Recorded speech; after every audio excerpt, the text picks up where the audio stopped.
Welcome everyone. আজকে আমি তোমাদের সামনে হাজির হয়েছি পরিমাণগত রসায়নের এমসিকিউ সলভ ক্লাস নিয়ে। তো আজকে আমি হাজারি স্যারের বই থেকে পরিমাণগত রসায়নের এমসিকিউগুলো সলভ করব। তো তোমরা হয়তো জানো যে হাজারি স্যারের বইয়ের পেছনে যে এমসিকিউগুলো দেওয়া থাকে সেই এমসিকিউগুলো থেকে এইচএসসি পরীক্ষা এবং ভর্তি পরীক্ষাতে প্রচুর এমসিকিউ হুবহু এসে থাকে। তো সেই জন্যই তোমাদের পরীক্ষায় যাওয়ার আগে এই এমসিকিউগুলো সলভ করে যাওয়া উচিত। তো সেই জন্যই মূলত এই এমসিকিউ সলভ ক্লাসটা নেওয়া। তো চলো শিক্ষার্থী বন্ধুরা আমরা শুরু করি। তো এখানে দেওয়া আছে যে এসটিপিতে 22.4 লিটার অক্সিজেন প্রস্তুত করতে কত গ্রাম পটাশিয়াম ক্লোরাইড প্রয়োজন। তো এই এমসিকিউটা সলভ করার জন্য তোমাদেরকে প্রথমে জানতে হবে যে পটাশিয়াম ক্লোরাইডের সংকেত কি। তো পটাশিয়াম ক্লোরাইডের সংকেত হচ্ছে KClO3। তো এটা যদি বিক্রিয়া করে তাহলে এটা KCl প্লাস হচ্ছে 3 অণু অক্সিজেনে পরিণত হয়। তো এখানে অক্সিজেন হয়ে গেল 6টা। তো এইদিকে যদি আমি অক্সিজেন মিল করতে চাই তাহলে এখানে দিব 2, কিন্তু এখানে পটাশিয়াম হয়ে গেল 2টা, তো আমি এইখানে দিব 2। তো আমরা জানি এসটিপিতে যে কোনো গ্যাসের মোলার আয়তন হচ্ছে 22.4 লিটার।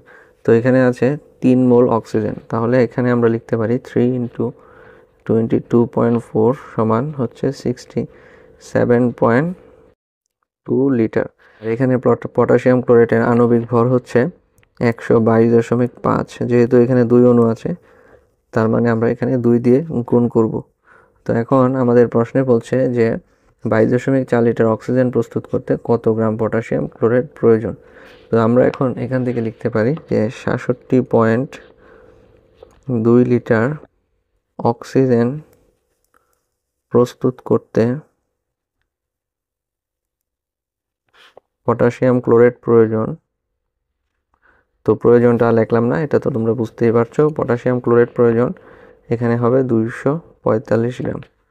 পটাশিয়াম ক্লোরাইড প্রয়োজন 245 গ্রাম। সুতরাং 1 লিটার অক্সিজেন প্রস্তুত করতে পটাশিয়াম ক্লোরাইড প্রয়োজন হচ্ছে 245 ভাগ 67.2। তো আমরা লিখব সুতরাং এখানে প্রশ্নে বলছে 22.4 লিটার অক্সিজেন প্রস্তুত করতে কতটুকু পটাশিয়াম ক্লোরাইড প্রয়োজন। তো এখন শুধু আমরা এই মানটা বসিয়ে আমরা ক্যালকুলেশন করে নিব।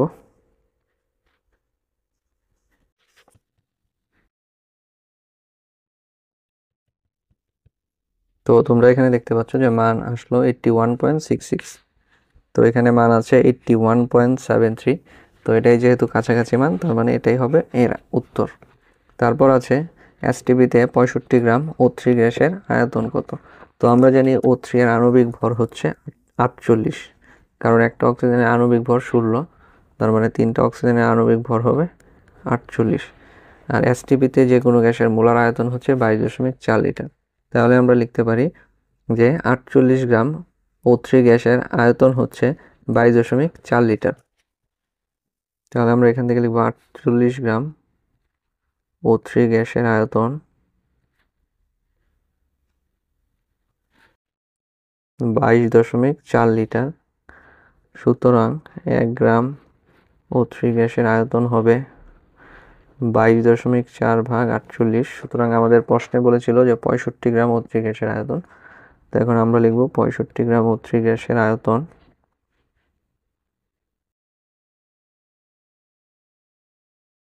তো এটা তোমাদেরকে বিস্তারিত দেখানোর কারণ হচ্ছে যাতে তোমরা এই সিস্টেমটা যাতে সুন্দরভাবে বুঝতে পারো, সেই জন্য আমি এই অঙ্কগুলো তোমাদেরকে করে বুঝিয়ে দিচ্ছি।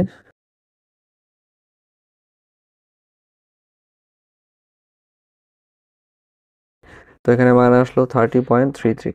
তো এখানে মান আছে 30.33, তার মানে 2 এর উত্তর হবে ক নাম্বার 30.33 লিটার। তারপর আছে 50 গ্রাম ক্যালসিয়াম কার্বনেটের তাপীয় বিয়োজনে উৎপন্ন কার্বন ডাইঅক্সাইডের ভর কত। তো এখান থেকে তোমাদের ক্যালসিয়াম কার্বনেটকে যদি তাপীয় বিয়োজন করা হয় তাহলে কি উৎপন্ন হবে সেটা তোমাদের জানতে হবে। তো ক্যালসিয়াম কার্বনেটকে যদি আমরা তাপীয় বিয়োজন করি তাহলে আমরা পাবো ক্যালসিয়াম অক্সাইড আর হচ্ছে কার্বন ডাইঅক্সাইড। আমরা জানি যে কার্বন ডাইঅক্সাইডের আণবিক ভর হচ্ছে 44 আর ক্যালসিয়াম কার্বনেটের আণবিক ভর হচ্ছে 100। তাহলে আমরা এখান থেকে বলতে পারি যে 100 গ্রাম ক্যালসিয়াম কার্বনেট থেকে আমরা পাই 44 গ্রাম কার্বন ডাইঅক্সাইড। সুতরাং 1 গ্রাম ক্যালসিয়াম কার্বনেট থেকে আমরা পাই 44 ভাগের 100 গ্রাম কার্বন ডাইঅক্সাইড। সুতরাং আমাদেরকে প্রশ্নে বের করতে বলছে 50 গ্রাম ক্যালসিয়াম কার্বনেট। তো আমরা 50 গ্রাম ক্যালসিয়াম কার্বনেট থেকে পাবো 22 গ্রাম কার্বন ডাইঅক্সাইড। তো এখানে আছে 22 গ্রাম, এর উত্তর হবে 22 গ্রাম। তারপর আছে এসএটিপিতে গ্যাসের মোলার আয়তন কত। আমরা জানি এসএটিপিতে গ্যাসের মোলার আয়তন হচ্ছে 24.789 লিটার। তো এখানে আছে 24.8 লিটার। তো এটাই হবে উত্তর। তারপর আছে -273 ডিগ্রি সেলসিয়াসে নাইট্রোজেনের মোলার আয়তন কত ডেসিমিটার কিউব। তো আমরা জানি যে -273 ডিগ্রি সেলসিয়াস তাপমাত্রায় যে কোনো গ্যাসের মোলার আয়তন হচ্ছে 0। তার মানে এখানে নাইট্রোজেনেরও মোলার আয়তন হবে 0। তারপর আছে 10 গ্রাম ক্যালসিয়াম কার্বনেট থেকে 2 × 10⁻90 অণু সরিয়ে নিলে কি পরিমাণ ক্যালসিয়াম কার্বনেট অবশিষ্ট থাকবে। তো এখানে দেওয়া আছে 2 × 10⁻29। তো এখানে হবে 2 × 10⁻20। তাহলে এই অঙ্কটি হবে। আর যদি এখানে 29 থাকে তাহলে একটা আনসার মিলবে না। তো এটা বের করার জন্য আমাদেরকে প্রথমে 10 গ্রাম ক্যালসিয়াম কার্বনেটে কতগুলো অণু আছে সেটা বের করতে হবে। তো আমরা জানি ক্যালসিয়াম কার্বনেটের আণবিক ভর হচ্ছে 100। তার মানে আমরা লিখতে পারি 100 গ্রাম ক্যালসিয়াম কার্বনেটে অণু আছে অ্যাভোগাড্রো সংখ্যক। তো তোমরা সবাই হয়তো জানো যে অ্যাভোগাড্রো সংখ্যাটা হচ্ছে 6.023 × 10⁻23t। তাহলে এখান থেকে আমরা লিখতে পারি, সুতরাং 1 গ্রাম ক্যালসিয়াম কার্বনেটে অণু আছে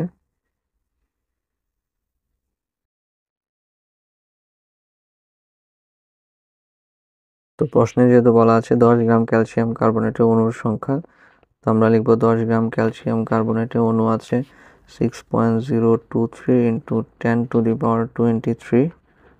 এখানে হবে 10 আর এখানে হবে 100। তো আমরা যদি এখানে ক্যালকুলেশন করি আমরা এখানে মান পাবো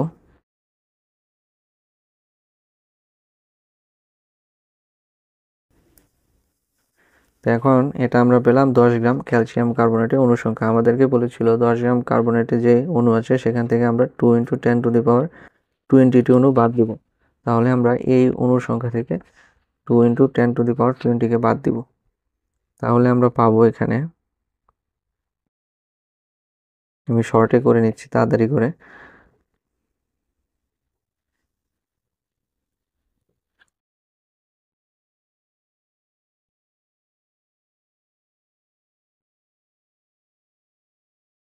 তো আমরা এখানে মান পেলাম 6.00 × 10⁻22t 6.003 6.003 × 10⁻22t। তো এখানে 10 গ্রাম ক্যালসিয়াম কার্বনেট থেকে এই সংখ্যাটাকে বাদ দিলে, মানে এই অণুটাকে বাদ দিলে আমরা এতটুকু অণু পাচ্ছি। তো এখন আমরা এই এতটুকু অণুর ভর কত এটা বের করব। তো আমরা এখানে পেলাম যে 10 গ্রাম ক্যালসিয়াম কার্বনেটের ভর হচ্ছে এটা 6.023 × 10⁻22t অণুর ভর হচ্ছে 10 গ্রাম। 6.023 × 10⁻22t অণুর ভর হচ্ছে 10 গ্রাম। সুতরাং একটি অণুর ভর 10/6.023 × 10⁻22 হবে এখানে। আমরা শেষের লাইনে লিখব যে তাহলে এতটি অণুর ভর কত হবে। এখানে আছে 6.003 × 10⁻22 অণুর ভর। তো এখানে অণুর ভরটি হবে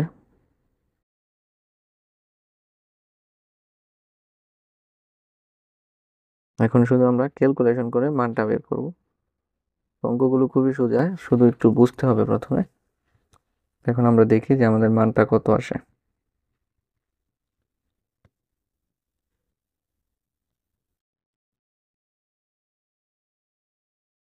তো এখানে আমরা ক্যালকুলেশন করে দেখলাম যে আমাদের মানটা আসলো 9.96 গ্রাম।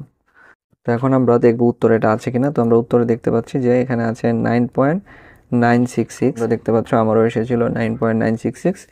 তাহলে 6-এর উত্তর হবে 4 নাম্বারটা, এবং অঙ্কটা এভাবেই করতে হবে। তারপর আছে 1 মিলিমোল H2SO4 এর ভর কত। আমরা জানি H2SO4 এর আণবিক ভর হচ্ছে 98। যেহেতু মিলিমোল, আমরা জানি 1 গ্রাম সমান হচ্ছে 1000 মিলিগ্রাম। যেহেতু মিলিমোল কথাটা আসছে তার মানে 98কে 1000 দিয়ে ভাগ করতে হবে। তো আমরা যদি 98কে 1000 দিয়ে ভাগ করি তাহলে আমরা পাবো 0.098। তার মানে এখানে উত্তর হবে 0.098। তারপর আছে কত গ্রাম পটাশিয়াম ক্লোরাইডকে উত্তপ্ত করলে এসটিপিতে 17 লিটার অক্সিজেন পাওয়া যায়। তো এই এমসিকিউটা আর 1 নম্বর এমসিকিউটা সেম, শুধু এখানে ছিল 22.4 লিটার আর এখানে। তো আমি যদি 1 নম্বর এমসিকিউটায় যাই, তো 1 নম্বর এমসিকিউটা ছিল এটা।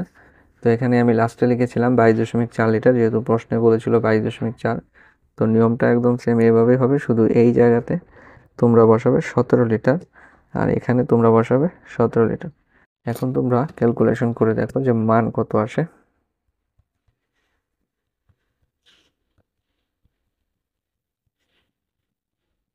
তো তোমরা দেখতে পাচ্ছ এখানে মান আসলো 61.97। তো আমরা এখানে উত্তরে দেখতে পাচ্ছি যে 62 গ্রাম আর 61.97 একই কথা, তার মানে এটার উত্তর হবে 62 গ্রাম। তারপর আছে Fe2O3 এর অম্লত্ব কত। তো এই ধরনের প্রশ্ন আসলে তোমরা যার অম্লত্ব বের করতে বলবে তার জারণ সংখ্যাকে বের করবে। তো এখানে আমরা এর জারণ সংখ্যা বের করব। এখানে দেওয়া আছে Fe2O3, তাহলে আমি এখানে লিখবো Fe2O3। তো এখানে যার জারণ সংখ্যা বের করি আমরা তাকে ধরি এক্স, যেহেতু এখানে আয়রন আছে 2টা, তার মানে আমরা লিখবো 2x। আর অক্সিজেনের জারণ মান হচ্ছে -2, যেহেতু 3টা অক্সিজেন তার মানে হবে -6। তো এখান থেকে আমরা x এর মান পেলাম, এখান থেকে আমরা x এর মান পেলাম 3। তো এই x এর মানটা আমরা যেটা পাবো, আমরা এটা পেলাম আয়রনের জারণ মান। তো তারপর আমাদের দেখতে হবে যে এই যৌগটিতে আয়রন কয়টা আছে। তো আমরা এখানে দেখতে পাচ্ছি যে আয়রন আছে 2টা। তো আমরা দেখবো যে যৌগে জয়টা আয়রন থাকবে, মানে যার জারণ সংখ্যা বের করব যৌগে সে কয়টা আছে, সে জয়টা থাকবে তার সাথে আমরা জারণ সংখ্যাটা গুণ করে দেব। তো এখানে জারণ সংখ্যা ছিল 3 আর যৌগে আয়রন ছিল 2টা, তার মানে তার অম্লত্ব হবে 6। তো অম্লত্বটা এভাবেই বের করতে হবে, প্রথমে জারণ সংখ্যা বের করে আমরা যার জারণ সংখ্যা বের করব তাকে দেখব যে ওই যৌগে সে কয়টা আছে, সে জয়টা থাকবে, তাকে তার ওই সংখ্যাটা আমরা জারণ সংখ্যা দিয়ে গুণ করে যেটা পাবো সেটাই হবে ওই যৌগের অম্লত্ব, তার মানে এখানে অম্লত্ব হবে 6। তারপর আছে 5 গ্রাম কার্বন ডাইঅক্সাইডের অণুর সংখ্যা কত। তো আমরা জানি কার্বন ডাইঅক্সাইডের আণবিক ভর হচ্ছে 44। তো 44 গ্রামে অণু থাকবে অ্যাভোগাড্রো সংখ্যক, মানে 6.023 ইন্টু 10⁻23t। সুতরাং 1 গ্রামে কয়টি থাকবে আর 5 গ্রামে কয়টি থাকবে। তো এই ক্যালকুলেশনটা তোমরা, আমি আশা করি যে বুঝতে পেরেছো, কারণ এটি খুব সহজ। এখন আমি এখানে মান বসিয়ে দেখি কত আসে। 6.023 10⁻23 ইন্টু 5, এখানে ভাগ যাবে 44 দিয়ে। তো এখানে মান পেলাম 6.84 ইন্টু 10⁻22। আমি দেখি যে এখানে মান আছে 6.84 ইন্টু 10⁻23, তার মানে 10-এর উত্তর হবে খ নাম্বার। তারপর আছে কোনটি মিল্ক অফ লাইম। তো মিল্ক অফ লাইম বলা হয় ক্যালসিয়াম হাইড্রোক্সাইড প্লাস পানিকে। এখন আমরা দ্রবণের ঘনমাত্রা ভিত্তিক কিছু এমসিকিউ সমাধান করব। তো এই এমসিকিউগুলো হচ্ছে খুবই সহজ, যদি তোমরা একটা সূত্র অ্যাপ্লাই করো। তো পার্সেন্টেজ দেওয়া থাকলে তোমরা সবসময় একটা সূত্র অ্যাপ্লাই করবে, সেটা হচ্ছে S = 10x/m। তো এখানে S দিয়ে বোঝানো হয় ঘনমাত্রা, M দিয়ে বোঝানো হয় আণবিক ভর আর x হচ্ছে প্রশ্নে দেয়া পার্সেন্টেজ। xটা হচ্ছে প্রশ্নে দেয়া পার্সেন্টেজ। তো এখানে তোমরা দেখো যে 10% সোডিয়াম কার্বনেট দ্রবণের মোলার ঘনমাত্রা কত, তার মানে এখানে S বের করতে বলেছে। আর যেহেতু পার্সেন্টেজ আছে, তাহলে এখন আমরা এখানে সূত্র প্রয়োগ করব। আমরা এখানে 10 লিখবো, এটা তো সূত্রের 10।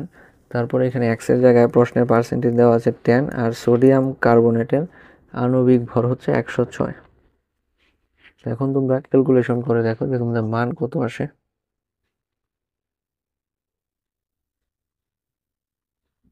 তো এখানে আমার মান আসলো 0.943। তো এটার আনসার হবে 0.943 মোল। তারপর আছে 5% সোডিয়াম কার্বনেট দ্রবণের মোলারিটি কত। তো আগে ছিল 10% আর এখন আছে 5%। এখন আমরা এটা যদি এই সূত্রের মাধ্যমে করতে চাই, তাহলে আমরা এখন শুধু এখানে 10 এর পাশে বসাবো 5 আর সোডিয়াম কার্বনেটের আণবিক ভর 106। এখন আমরা 50কে ভাগ দিব 106 দিয়ে। তো আমরা এখানে উত্তর পেলাম 0.4716। তো এখানে তোমরা দেখতে পাচ্ছ 0.47 মোল। তো পার্সেন্টেজ দেওয়া থাকলে যদি ঘনমাত্রা বের করতে বলে, তাহলে তোমরা S = 10x/m এই সূত্রটাকে প্রয়োগ করবে, যেখানে m হচ্ছে আণবিক ভর আর x হচ্ছে প্রশ্নে দেওয়া পার্সেন্টেজ। তারপর আছে দ্রবণের মোলারিটির একক কত। তো দ্রবণের মোলারিটির একক হচ্ছে মোল পার লিটার। এরপর আছে 20 ml দ্রবণে 0.212 গ্রাম সোডিয়াম কার্বনেট আছে, ওই দ্রবণের ঘনমাত্রা কত? তো এই এমসিকিউটা একটি নতুন সূত্র দিয়ে করতে হবে, মানে তোমাদের কাছে পুরানি, কিন্তু আজকের ক্লাসে এটা হচ্ছে নতুন সূত্র। তো সূত্রটা হচ্ছে S = W/mv × 1000। তো এখানে ভি যদি লিটারে থাকে তাহলে তোমরা 1000 লিখবে না, আর ভি যদি মিলিলিটারে দেওয়া থাকে তাহলে 1000 লিখবে। যেহেতু এখানে ভি মিলিলিটারে আছে তার মানে এখানে 1000 হবে। তো এখন আমি এখানে মানগুলো বসিয়ে দিব। তো এখানে ডব্লিউ এর মান দেওয়া আছে 0.212 গ্রাম, তো আমরা লিখবো 0.212 গ্রাম ইন্টু এর সাথে দিব 1000। আর এখানে এম দিয়ে বোঝানো হচ্ছে আণবিক ভর। আমরা সোডিয়াম কার্বনেটের আণবিক ভর দেখে এসেছি 106, আর তারপর আমরা এখানে ভি দেওয়াই আছে 20 ml, এটা বসাবো। তো এখন যদি আমরা ক্যালকুলেশন করি তো তোমরা দেখো যে অঙ্কটা কিভাবে সহজেই মিলে যায়।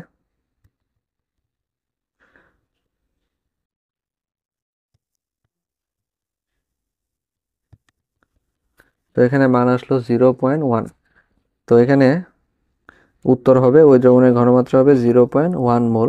তো এই অঙ্কটা এই S = W/mv × 1000 এই সূত্র দিয়ে করতে হবে। এই পরের অঙ্কটাও বা পরের এমসিকিউটাও এই সূত্র দিয়ে করতে হবে। এখানে দেওয়া আছে 250 সিসি, তো 250 সিসি যেই কথা 250 ml একই কথা। 250 মিলিলিটার 0.1 মোল H2SO4 দ্রবণে কত গ্রাম H2SO4 থাকে? তো যেহেতু এখানে কত গ্রাম বের করতে বলছে তার মানে এখান থেকে আমাদের W এর মানটা বের করতে হবে। তো আমরা যদি সূত্রটা আবার লিখি যে S = W/mv × 1000, তো এখান থেকে যদি আমরা W এর মানটা বের করতে চাই তাহলে আমরা লিখব W × 1000 সমান SMV। সুতরাং W = SMV বাই হবে 1000। তো এখানে S এর মান আমরা বসাবো 0.1, আর M এর মান সালফিউরিক অ্যাসিডের আণবিক ভর হচ্ছে 98, আমরা এখানে লিখবো 98। আর এখানে ভি এর মান যেহেতু দেওয়া আছে 250 সিসি, তো এটা হবে 250 মিলিলিটার। আমরা এটাকে 1000 দিয়ে ভাগ করব। এখন এটাকে যদি আমরা আবার মান বের করি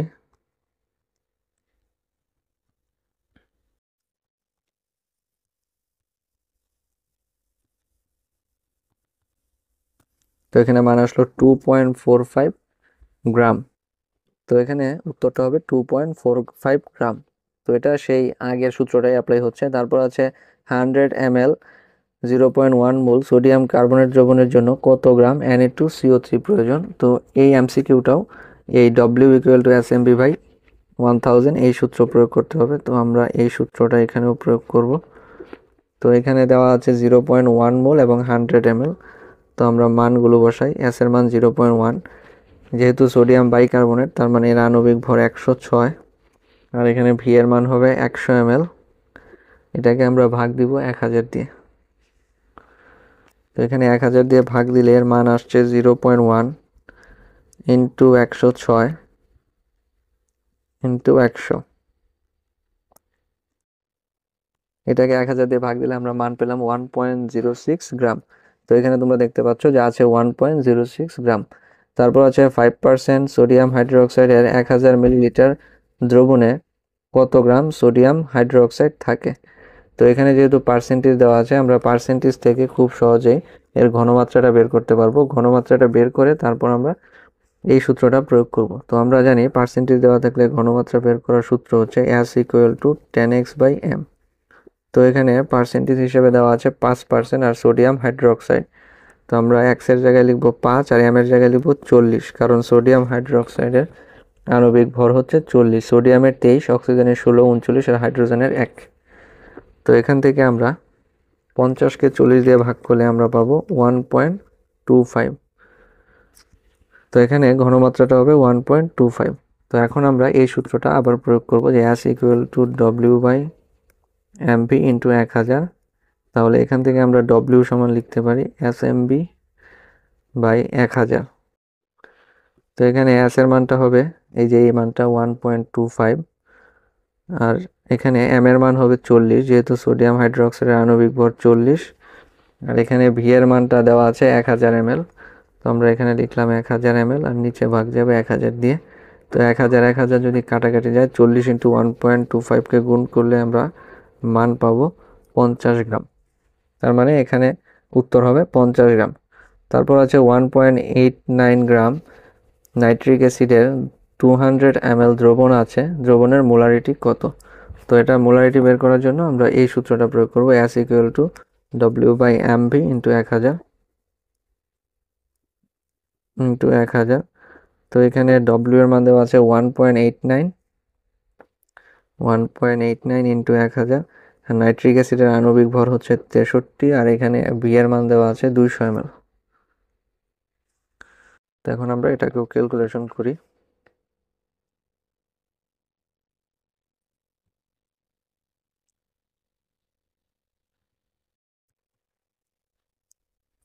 তো এখানে আমরা মান পেলাম 0.15। তো এর আনসার হবে 0.15 মোল। এরপর দেওয়া আছে 3.5% সোডিয়াম হাইড্রোজেন কার্বনেটের ঘনমাত্রা কত মোলার। তো আমরা এখন এটা বের করার জন্য একটা সূত্র প্রয়োগ করব, সেটা হচ্ছে আগের সূত্রটাই, যে S equal to 10x by হচ্ছে m। তো এখানে 10 এর জায়গায় বসবে 10 আর x এর জায়গায় বসবে 3.5, আর এখানে m হবে সোডিয়াম হাইড্রোজেন কার্বনেটের আণবিক ভর হচ্ছে 84। তো এখন যদি আমরা এখানে ক্যালকুলেশন করি তাহলে এখানে মান আসে গিয়ে 0.4166। তো আমরা এখন উত্তরে দেখবো যে মানটা আছে কিনা। তো উত্তরে এই মানটা আছে 0.4167। তো 20-এর উত্তর হবে 2 নাম্বারটা। তারপর আছে 10 ml 0.1 মোল সোডিয়াম হাইড্রোক্সাইড দ্রবণে কত গ্রাম সোডিয়াম হাইড্রোক্সাইড থাকে। তো এটা বের করার জন্য আমরা একটি সূত্র প্রয়োগ করব। তো সেই সূত্রটা হচ্ছে যে S equal two W/mv into 1000। তো এখান থেকে আমরা লিখতে পারি যে W ইকুয়াল টু SMV/1000। তো এখন শুধু মান বসালেই হবে। এখানে S এর মান 0.1, আয়তন হচ্ছে 10 ml, আর সোডিয়াম হাইড্রোক্সাইডের আণবিক ভর হচ্ছে 40। তো এখন আমরা মান বসাবো।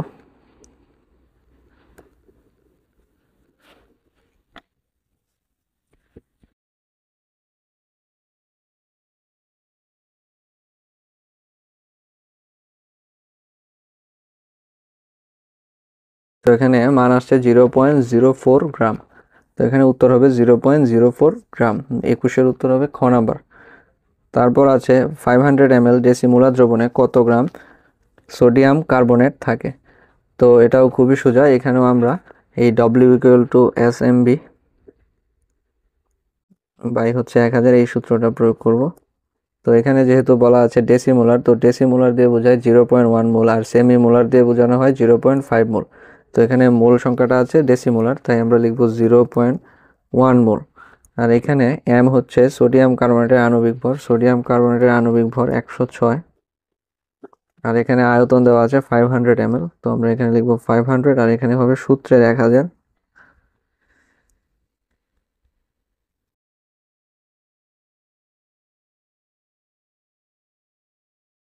তো এখানে তোমরা বুঝতে পারছো যে মানটা আসবে 5.3 গ্রাম। তাহলে আমরা এখান থেকে বলতে পারি যে 500 ml ডেসিমোলার দ্রবণে সোডিয়াম কার্বনেট থাকবে 5.3 গ্রাম। এটার উত্তর হবে খ নাম্বার। তারপর আছে 500 ml 0.5 মোল NaOH দ্রবণে কত ml ডেসিমোলার দ্রবণ তৈরি করা যায়। তো এই এমসিকিউটি সমাধান করার জন্য তোমাদেরকে একটি সূত্র শিখতে হবে। তো সূত্রটি হচ্ছে V1S1 সমান V2S2। এখানে দেওয়া আছে 500 ml ডেসিমোলার 500 ml 0.5 মোল NaOH। তো আমরা যদি এই NaOH এর আয়তনকে যদি V1 ধরি তাহলে V1 এর মান হবে 500, আর সোডিয়াম হাইড্রোক্সাইডের এখানে মোল সংখ্যা দেওয়া আছে 0.5। তো আমরা প্রাথমিক মোল সংখ্যা 0.5 লিখলাম।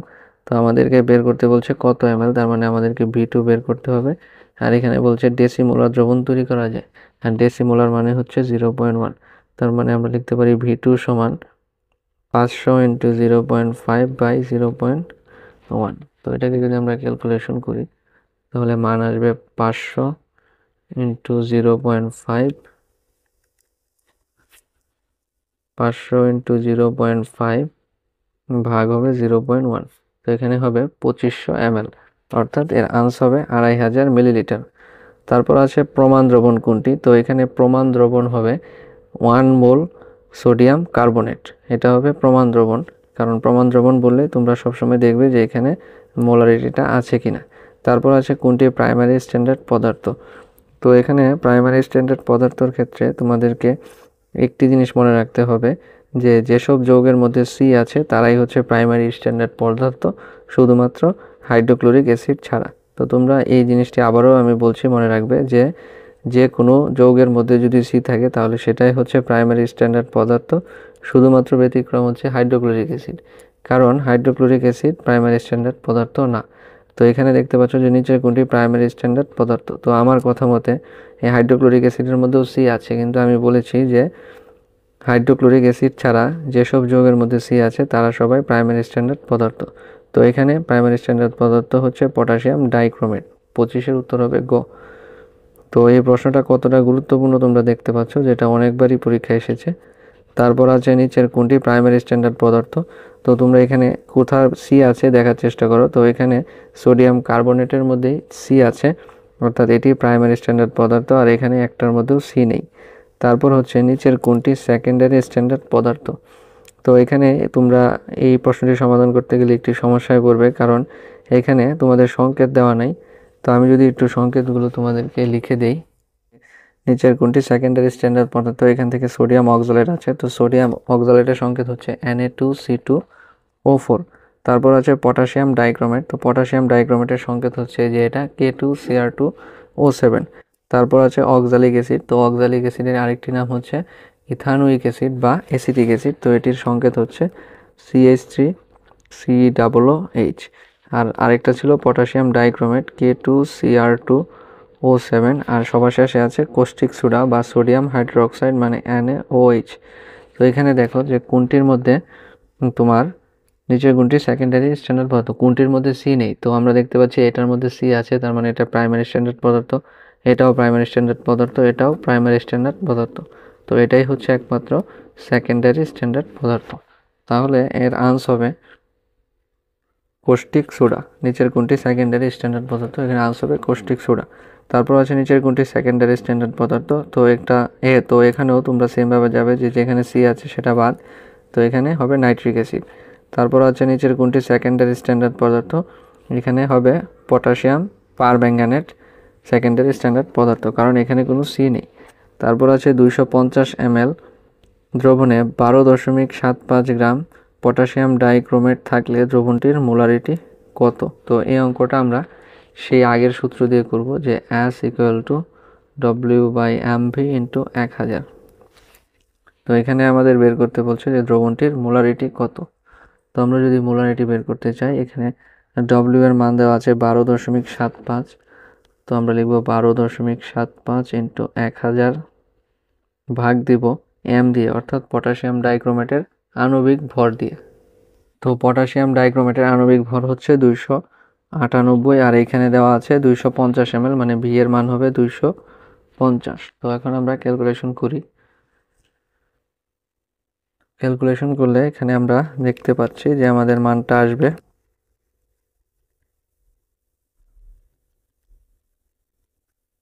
আমাদের মানটা আসবে 0.17। তো আমরা এখানে দেখব যে 0.17 এইখানে আছে, তাহলে এর আনসার হবে গ নাম্বার 30-এর গ। তারপর আছে নিচের কোনটি তাপমাত্রার উপর নির্ভরশীল। তো এখানে দেখতে পাচ্ছ যে সবগুলোর মধ্যেই আছে কেজি এবং মিলিগ্রাম, অর্থাৎ গ্রাম একক।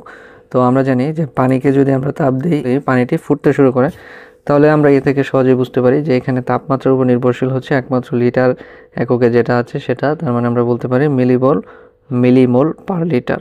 তারপর আছে 100 ml 0.1 মোল Na2S2O3 দ্রবণের ppm ঘনমাত্রা এককে কত। তো এখানে ঘনমাত্রা দেওয়া আছে 0.15 ইন্টু আমরা Na2S2O3 এর আণবিক ভরটা বের করব। তো এখানে এর আণবিক ভর হবে, সোডিয়ামের আণবিক ভর হচ্ছে 23, তো দুইটা সোডিয়াম 46, সালফারের 32 মানে 64, আর এখানে হবে 48, তাহলে এর আণবিক ভর হচ্ছে 158। তো এখন কাজ হচ্ছে, যেহেতু মোল সংখ্যা দেওয়া আছে 0.15, তো এর সাথে আমরা এই আণবিক ভরটাকে গুণ করে দিব। তো আণবিক ভরটাকে যদি গুণ করে দিই তাহলে এখানে আসবে গ্রাম পার লিটার। তো গ্রাম পার লিটার আসলে এখন আমরা এই 158 × 0.15, তো এখানে আসলো 23.7 আসলো। তো আমরা জানি 1 গ্রাম সমান 1000 মিলিগ্রাম। তো এখন আমরা এখানে 1000 গুণ করে লিখে দেবো মিলিগ্রাম পার লিটার। তো এখানে মিলিগ্রাম পার লিটার যে কথা, ppm একই কথা, অর্থাৎ 1 ppm সমান আমরা লিখতে পারি 1 মিলিগ্রাম পার লিটার। তাহলে এখন এই মানটার সাথে আমরা শুধু 1000 গুণ করে দিব, তাহলে এর মান এসে যাবে 23700। তাহলে এর উত্তর হবে গ নাম্বার 23700।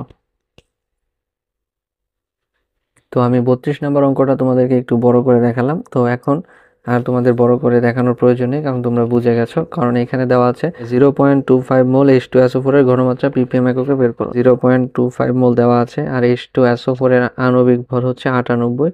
তো তোমরা এখন এই 0.25 এর সাথে 98 গুণ করবে, তো এটা হলো গ্রাম পার লিটার এককে আসলো। তো গ্রাম পার লিটার থেকে যদি আমরা মিলিলিটার এককে যেতে চাই, তাহলে 1000 দিয়ে গুণ করব, তাহলে এখানে এসে গেল 24500 ppm।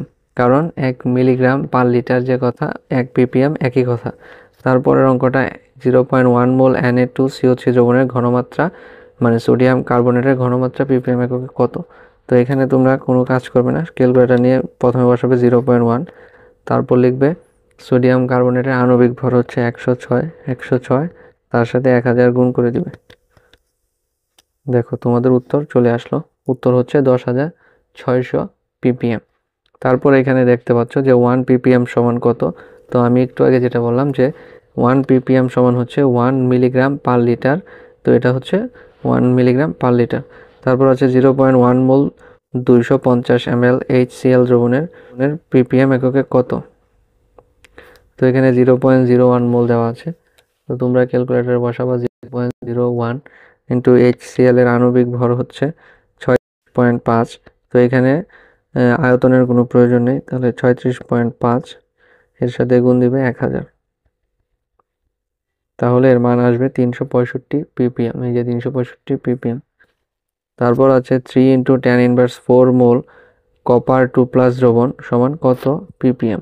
তো এখানে ঘনমাত্রা যেহেতু দেওয়া আছে 3 ইন্টু tan ইনভার্স 4, তাহলে আমি এখানে লিখলাম 3 ইন্টু tan ইনভার্স 4, আর সাথে কপার 2+ এর আণবিক ভর হচ্ছে 63.55। তো আমরা লিখলাম 63.55 ইন্টু এর সাথে গুণ হবে 1000।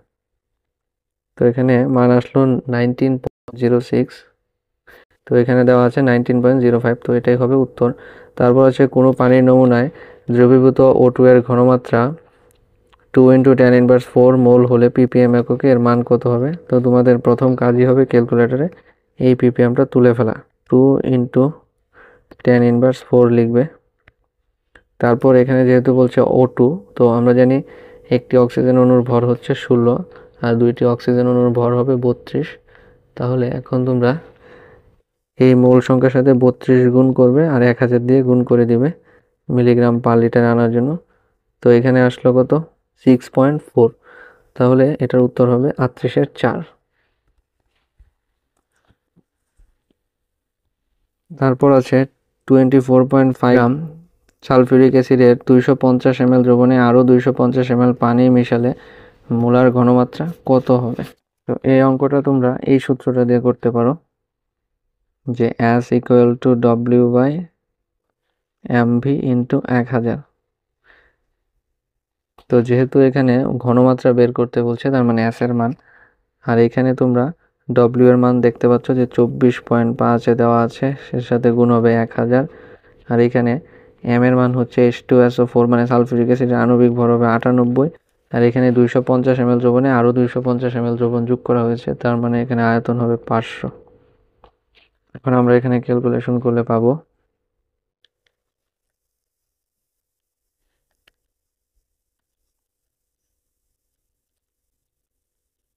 0.5। তো এখানে তোমরা দেখতে পাচ্ছ যে 0.5 আছে, তাহলে 39-এর উত্তর হবে গ। তারপর হচ্ছে নিচের কোনটি প্রাইমারি স্ট্যান্ডার্ড পদার্থ। আমরা দেখব যে যেখানে সি আছে সেটি প্রাইমারি স্ট্যান্ডার্ড পদার্থ। তো এখানে H2C2O4 হচ্ছে প্রাইমারি স্ট্যান্ডার্ড পদার্থ বা অক্সালিক অ্যাসিড, কিন্তু HCl প্রাইমারি স্ট্যান্ডার্ড পদার্থ না, কারণ এটা হচ্ছে ব্যতিক্রম। তারপর হচ্ছে নিচের কোন পদার্থের প্রমাণ দ্রবণের ঘনমাত্রা সময়ের সাথে পরিবর্তিত হয়।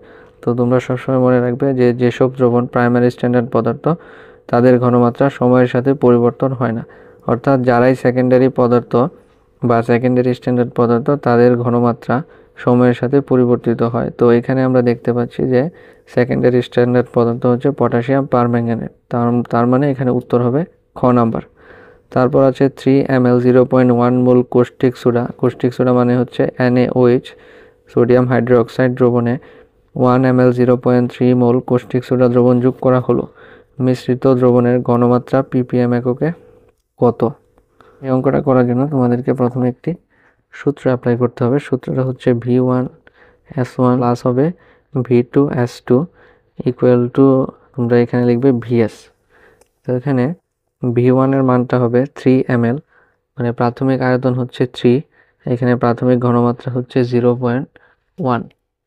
তারপরে এখানে V2 এর মান হচ্ছে 1 ml, V2 এর মান লিখলাম 1 ml, আর এখানে দ্বিতীয় যে ঘনমাত্রা আছে 0.3।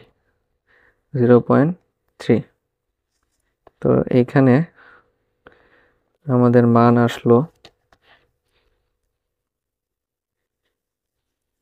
0.3 প্লাস 0.3, আর এখানে নিচে ভি এর মানটা আসবে যে দুইটা যে আয়তন পেলাম, দুই আয়তনের যোগফল, অর্থাৎ প্রথম আয়তন পেলাম 3 ml, দ্বিতীয় আয়তন পেলাম 1 ml, এই দুইটা আয়তনের যোগফল হবে এই ভি এর আয়তন।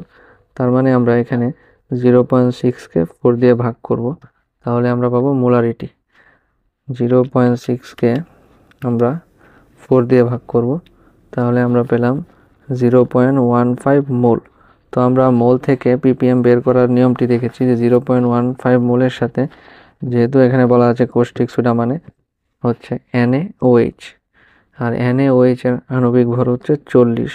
তো আমরা এখানে এর সাথে 40 দিয়ে তারপর 1000 গুণ করলে যে মানটা পাবো সেটাই হবে ppm এককের মান। এই যে 40 ইন্টু 1000 ইন্টু 40, মানে আমরা এখানে পেলাম 6000, তার মানে এর মান হবে 6000 ppm।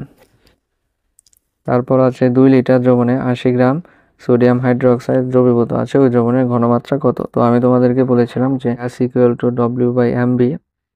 এই অঙ্কটাতে যদি মিলিলিটারে দেওয়া থাকে তাহলে উপরে 1000 গুণ করবে, আর যদি লিটার দেওয়া থাকে তাহলে 1000 গুণ করবে না।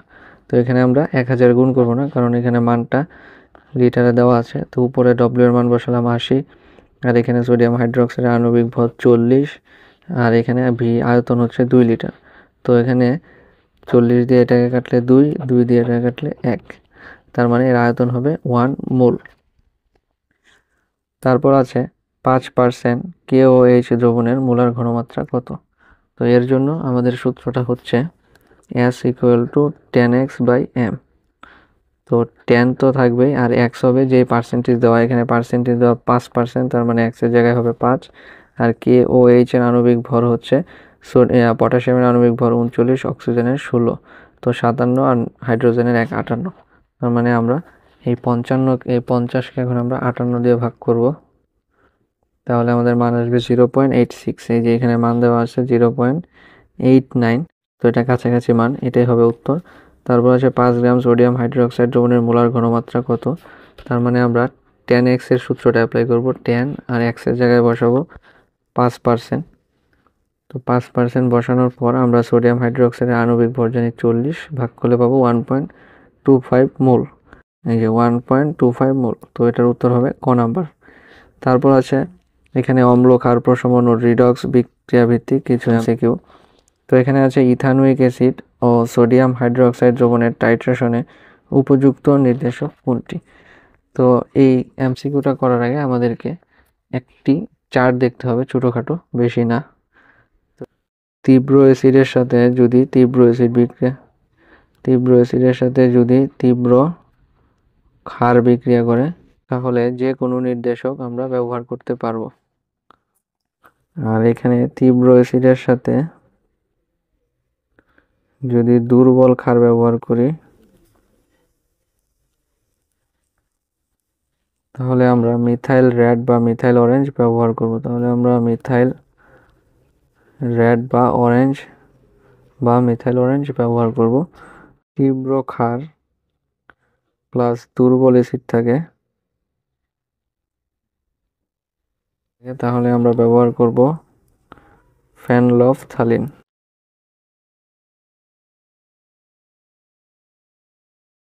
আর দুর্বল অ্যাসিড ও দুর্বল ক্ষার কোনো নির্দেশক নেই। তাহলে তীব্র অ্যাসিড আর তীব্র ক্ষার থাকলে এখানে যে কোনো নির্দেশক ব্যবহার করতে পারবো। তারপর তীব্র অ্যাসিড দুর্বল ক্ষার হলে মিথাইল রেড অথবা মিথাইল অরেঞ্জ ব্যবহার করব। আর তীব্র ক্ষার দুর্বল অ্যাসিড হলে ফেনলফথ্যালিন ব্যবহার করব। আর দুর্বল অ্যাসিড দুর্বল ক্ষার হলে কোনো নির্দেশকের প্রয়োজন নেই। তাহলে এখানে তোমরা দেখতে পাচ্ছ ইথানোয়িক অ্যাসিড ও সোডিয়াম হাইড্রোক্সাইডের টাইট্রেশনে উপযুক্ত নির্দেশক কোনটি? এখানে ইথানোয়িক অ্যাসিড হচ্ছে একটি দুর্বল অ্যাসিড আর সোডিয়াম হাইড্রোক্সাইড হচ্ছে একটি তীব্র ক্ষার। অর্থাৎ দুর্বল অ্যাসিড আর তীব্র ক্ষার যদি বিক্রিয়া করে তাহলে সেখানে আমরা ব্যবহার করব দুর্বল অ্যাসিড আর হচ্ছে তীব্র ক্ষার, তার মানে আমরা ফেনলফথ্যালিন এখানে ব্যবহার করব। তো এই চারটা তোমাদের মনে রাখতে হবে যে ইথানোয়িক অ্যাসিড ও NaOH দ্রবণের টাইট্রেশনে উপযুক্ত নির্দেশক হচ্ছে ফেনলফথ্যালিন। তারপর হচ্ছে সম আয়তনের 0.1 মোল NaOH দ্রবণ ও H2SO4 দ্রবণের মিশ্রণের প্রকৃতি কিরূপ হবে। তো তার আগে আমাদেরকে মিশ্রণটি দেখতে হবে যে H2SO4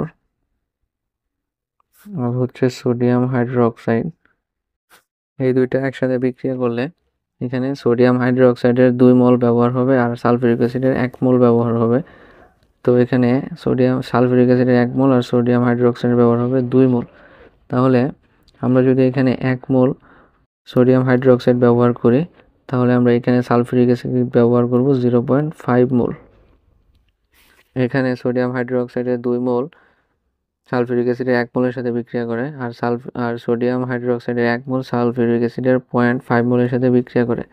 অর্থাৎ সালফিউরিক অ্যাসিড সম্পূর্ণরূপে সোডিয়াম হাইড্রোক্সাইডের সাথে বিক্রিয়া করে না, অর্থাৎ দ্রবণে অতিরিক্ত পরিমাণে সালফিউরিক অ্যাসিড থেকে যাবে, অর্থাৎ এখানে দ্রবণটি হবে অম্লীয়। তারপর হচ্ছে মৃদু অ্যাসিড ও সবল ক্ষারের দ্রবণের টাইট্রেশনে ব্যবহৃত নির্দেশক কোনটি? এখানে দেওয়া আছে মৃদু অ্যাসিড ও সবল ক্ষার, তার মানে এখানে ব্যবহৃত নির্দেশক হবে ফেনলফথ্যালিন। হচ্ছে অম্ল ক্ষার দ্রবণের টাইট্রেশনের সমাপ্তি বিন্দুতে ফেনলফথ্যালিনের নির্দেশক বর্ণ পরিবর্তনের পিএইচ সীমা কত? তো ফেনলফথ্যালিনের বর্ণ পরিবর্তনের পিএইচ সীমা হচ্ছে 8.3 থেকে 10 পর্যন্ত। তারপর আছে মিথাইল অরেঞ্জের বর্ণ পরিবর্তনের পিএইচ পরিসর কত? মিথাইল অরেঞ্জের বর্ণ পরিবর্তনের পিএইচ পরিসর হচ্ছে পিএইচ 3 থেকে পিএইচ 5 পর্যন্ত। তারপর 0.1 মোল হাইড্রোক্লোরিক অ্যাসিড 10 ml দ্রবণকে প্রশমিত করতে 0.2 মোল সোডিয়াম কার্বনেট দ্রবণের কত ml প্রয়োজন হবে? এই অঙ্কটা করতে হবে এই সূত্র দিয়ে যে V1S1 সমান V2S2। তো এখানে V1 এর মান হবে 10 আর এখানে S1 এর মান হবে 0.1 মোল। এখানে V2 এর মান বের করতে হবে, তাহলে V2 ইন্টু 0.2, তাহলে V2 মান যদি হয় তাহলে এখানে হবে 1/0.2।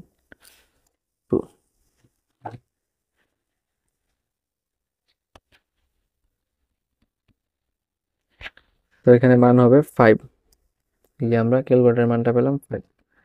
নিচের কোনটি লুইস অম্ল বা অ্যাসিড? তো লুইস অম্ল বা লুইস ক্ষারক চেনার উপায় হচ্ছে যাদের অষ্টক পূর্ণ থাকে তারা হচ্ছে লুইস অম্ল বা অ্যাসিড, আর যাদের অষ্টক পূর্ণ থাকবে না তারা হচ্ছে লুইস ক্ষারক। তো আমরা যদি এখানে দেখি যে এখানে দেওয়া আছে অ্যালুমিনিয়াম ক্লোরাইড AlCl3, তো এটার অষ্টক পূর্ণ কিভাবে আছে? তো এটা করার জন্য এখানে আমরা কেন্দ্রীয় মৌল হিসেবে ধরবো অ্যালুমিনিয়ামকে।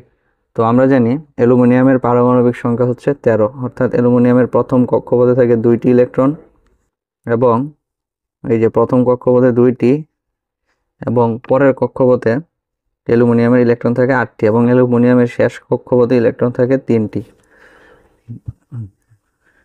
যেহেতু অ্যালুমিনিয়ামের পারমাণবিক সংখ্যা 13 তাই অ্যালুমিনিয়ামের শেষ কক্ষপথে 3টি ইলেকট্রন থাকে। তো এখানে ক্লোরিন আছে 3টি, তো অ্যালুমিনিয়ামের এই 3টি ইলেকট্রনের সাথে 3টি ক্লোরিন যে যুক্ত হবে তাহলে কিন্তু এখানে অ্যালুমিনিয়ামের অষ্টক কিন্তু পূর্ণ আছে, মানে অষ্টক খালি নাই, মানে এখানে কোনো হাত খালি নাই। তাই এখানে লুইস অম্ল বা অ্যাসিড কোনটি? এর উত্তরটি হবে অ্যালুমিনিয়াম ক্লোরাইড। তো আমরা যদি পরের অপশনগুলো যদি চেক করি তাহলে তোমরা দেখবে যে এখানে প্রত্যেকটারই অষ্টক অপূর্ণ আছে। তো আমরা এখন দেখব NH3 ক্ষেত্রে।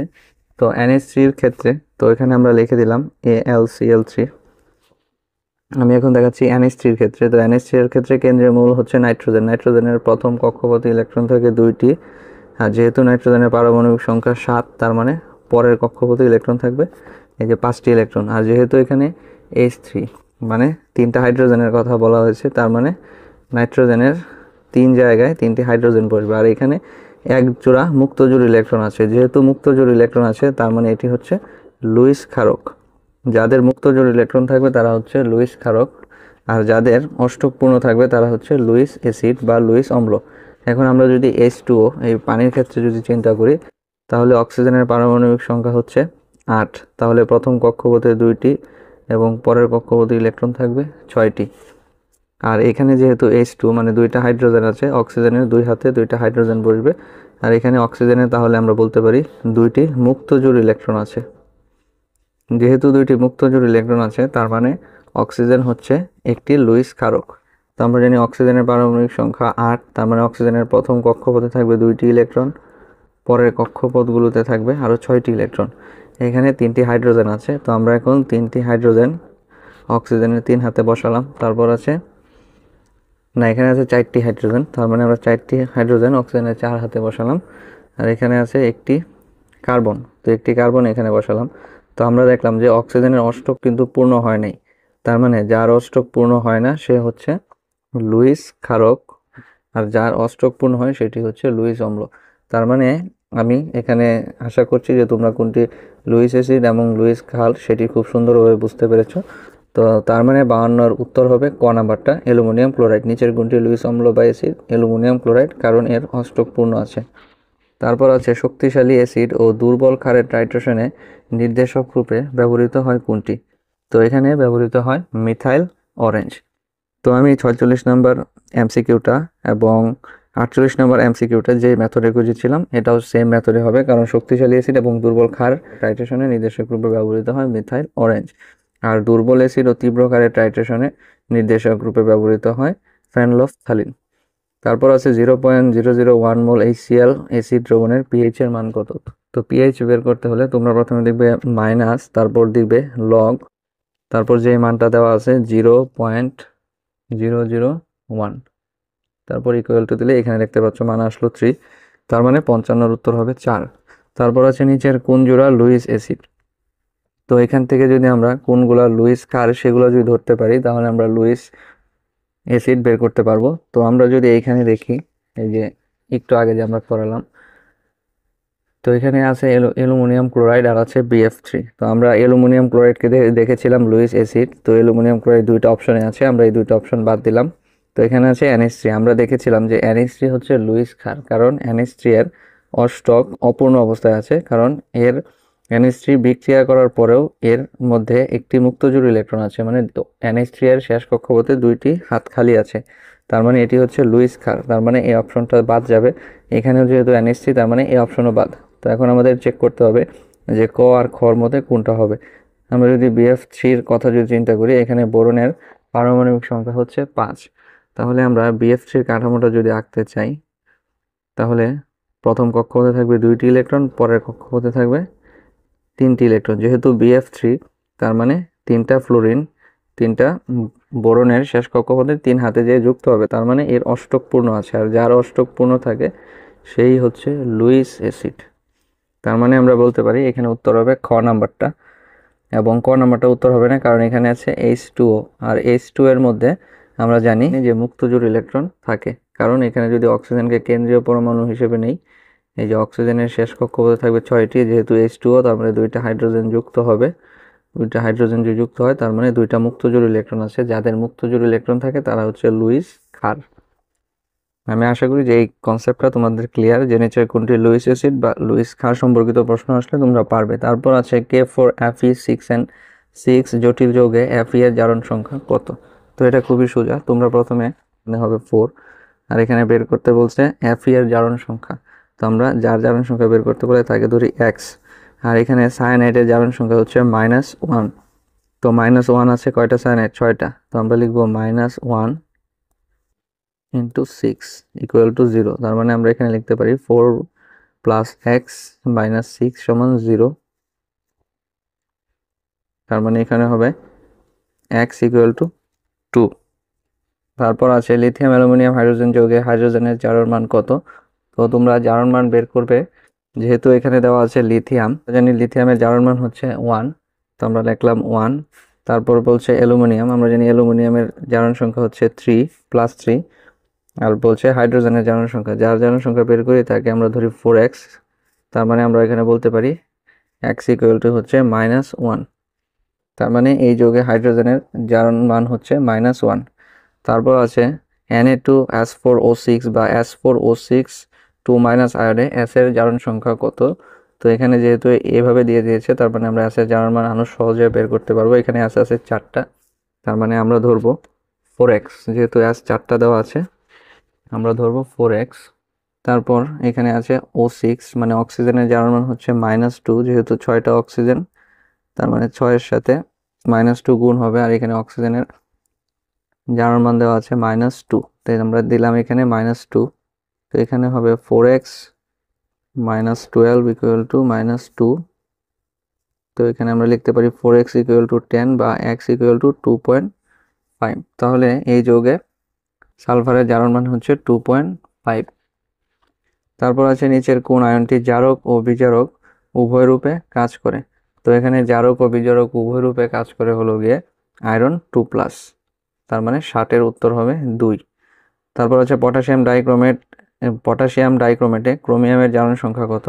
তো পটাশিয়াম ডাইক্রোমেটে ক্রোমিয়ামের জারণ সংখ্যা হচ্ছে 6, কারণ পটাশিয়াম ডাইক্রোমেটের সংকেত হচ্ছে K2Cr2O7। যেহেতু বলছে ক্রোমিয়ামের জারণ সংখ্যা, আমরা জানি ক্যালসিয়ামের জারণ সংখ্যা 2, ক্রোমিয়াম যেহেতু বের করতে বলছে ক্রোমিয়ামকে আমরা লিখব 2x। আর অক্সিজেনের জারণ সংখ্যা হচ্ছে -2, যেহেতু 7টা অক্সিজেন আছে তার মানে হবে 14। তো এখানে 2x সমান আমরা লিখতে পারি 12, অর্থাৎ x 6। তারপর বলছে K2MnO4 যৌগে কেন্দ্রীয় পরমাণুর জারণ সংখ্যা কত। তো এখানেও এর জারণ সংখ্যা আমরা এভাবে বের করতে পারি, যেহেতু বলছে K2, আমরা জানি K2 এর জারণ সংখ্যা হচ্ছে, K এর জারণ সংখ্যা হচ্ছে 1, যেহেতু K2 তার মানে হবে 2। আর কেন্দ্রীয় পরমাণু এখানে হবে ম্যাঙ্গানিজ, তো আমরা ম্যাঙ্গানিজকে ধরলাম x। আর অক্সিজেন 4টা, মানে অক্সিজেনের পাওয়ার হবে -8। তাহলে আমরা এখানে লিখতে পারি x 6, তার মানে 62-র উত্তর হবে খ। এখানে কেন্দ্রীয় পরমাণুর জারণ সংখ্যা হবে +6। তারপর আছে অম্লীয় KMnO4 দ্রবণ দ্বারা রিডক্স বিক্রিয়ায় Fe2+ আয়ন কি হিসাবে কাজ করে। তো এখানে Fe2+ বিজারক হিসেবে কাজ করে। তোমরা জারণ বিজারণ বিক্রিয়া পড়ে এসেছো, তো জারণ বিজারণ বিক্রিয়াতে আমরা দুইটা জিনিস নেই, একটা হচ্ছে জারক নেই KMnO4, এখানে হচ্ছে জারক, আর আরেকটা আমরা মাধ্যম নেই। তো মাধ্যম হিসেবে আমরা যে কোনো একটা অ্যাসিড নেই বা ক্ষারীয় মাধ্যমও নিতে পারি। আর এখানে আমরা একটা বিজারক নেই, তো বিজারককে আমরা FeSO4 নিলাম, তো এটা হচ্ছে বিজারক। তো এই FeSO4 এর পরিবর্তিত রূপ হয় Fe2+, তার মানে Fe2+ বিজারক হিসেবে কাজ করে এই জারণ বিজারণ বিক্রিয়াতে। তো প্রশ্নে এটাই বলেছে যে অম্লীয় KMnO4 দ্বারা রিডক্স বিক্রিয়ায় Fe2+ আয়ন কি হিসেবে কাজ করে, এটা হবে বিজারক হিসেবে কাজ করে। তারপর আছে 30 ml 0.1 মোল FeSO4 এর অম্লীয় দ্রবণকে টাইট্রেশন করতে কত ঘনমাত্রার 30 ml KMnO4 দ্রবণ লাগবে। জারণ বিজারণ বিক্রিয়াটা আবার এখানে লিখছি।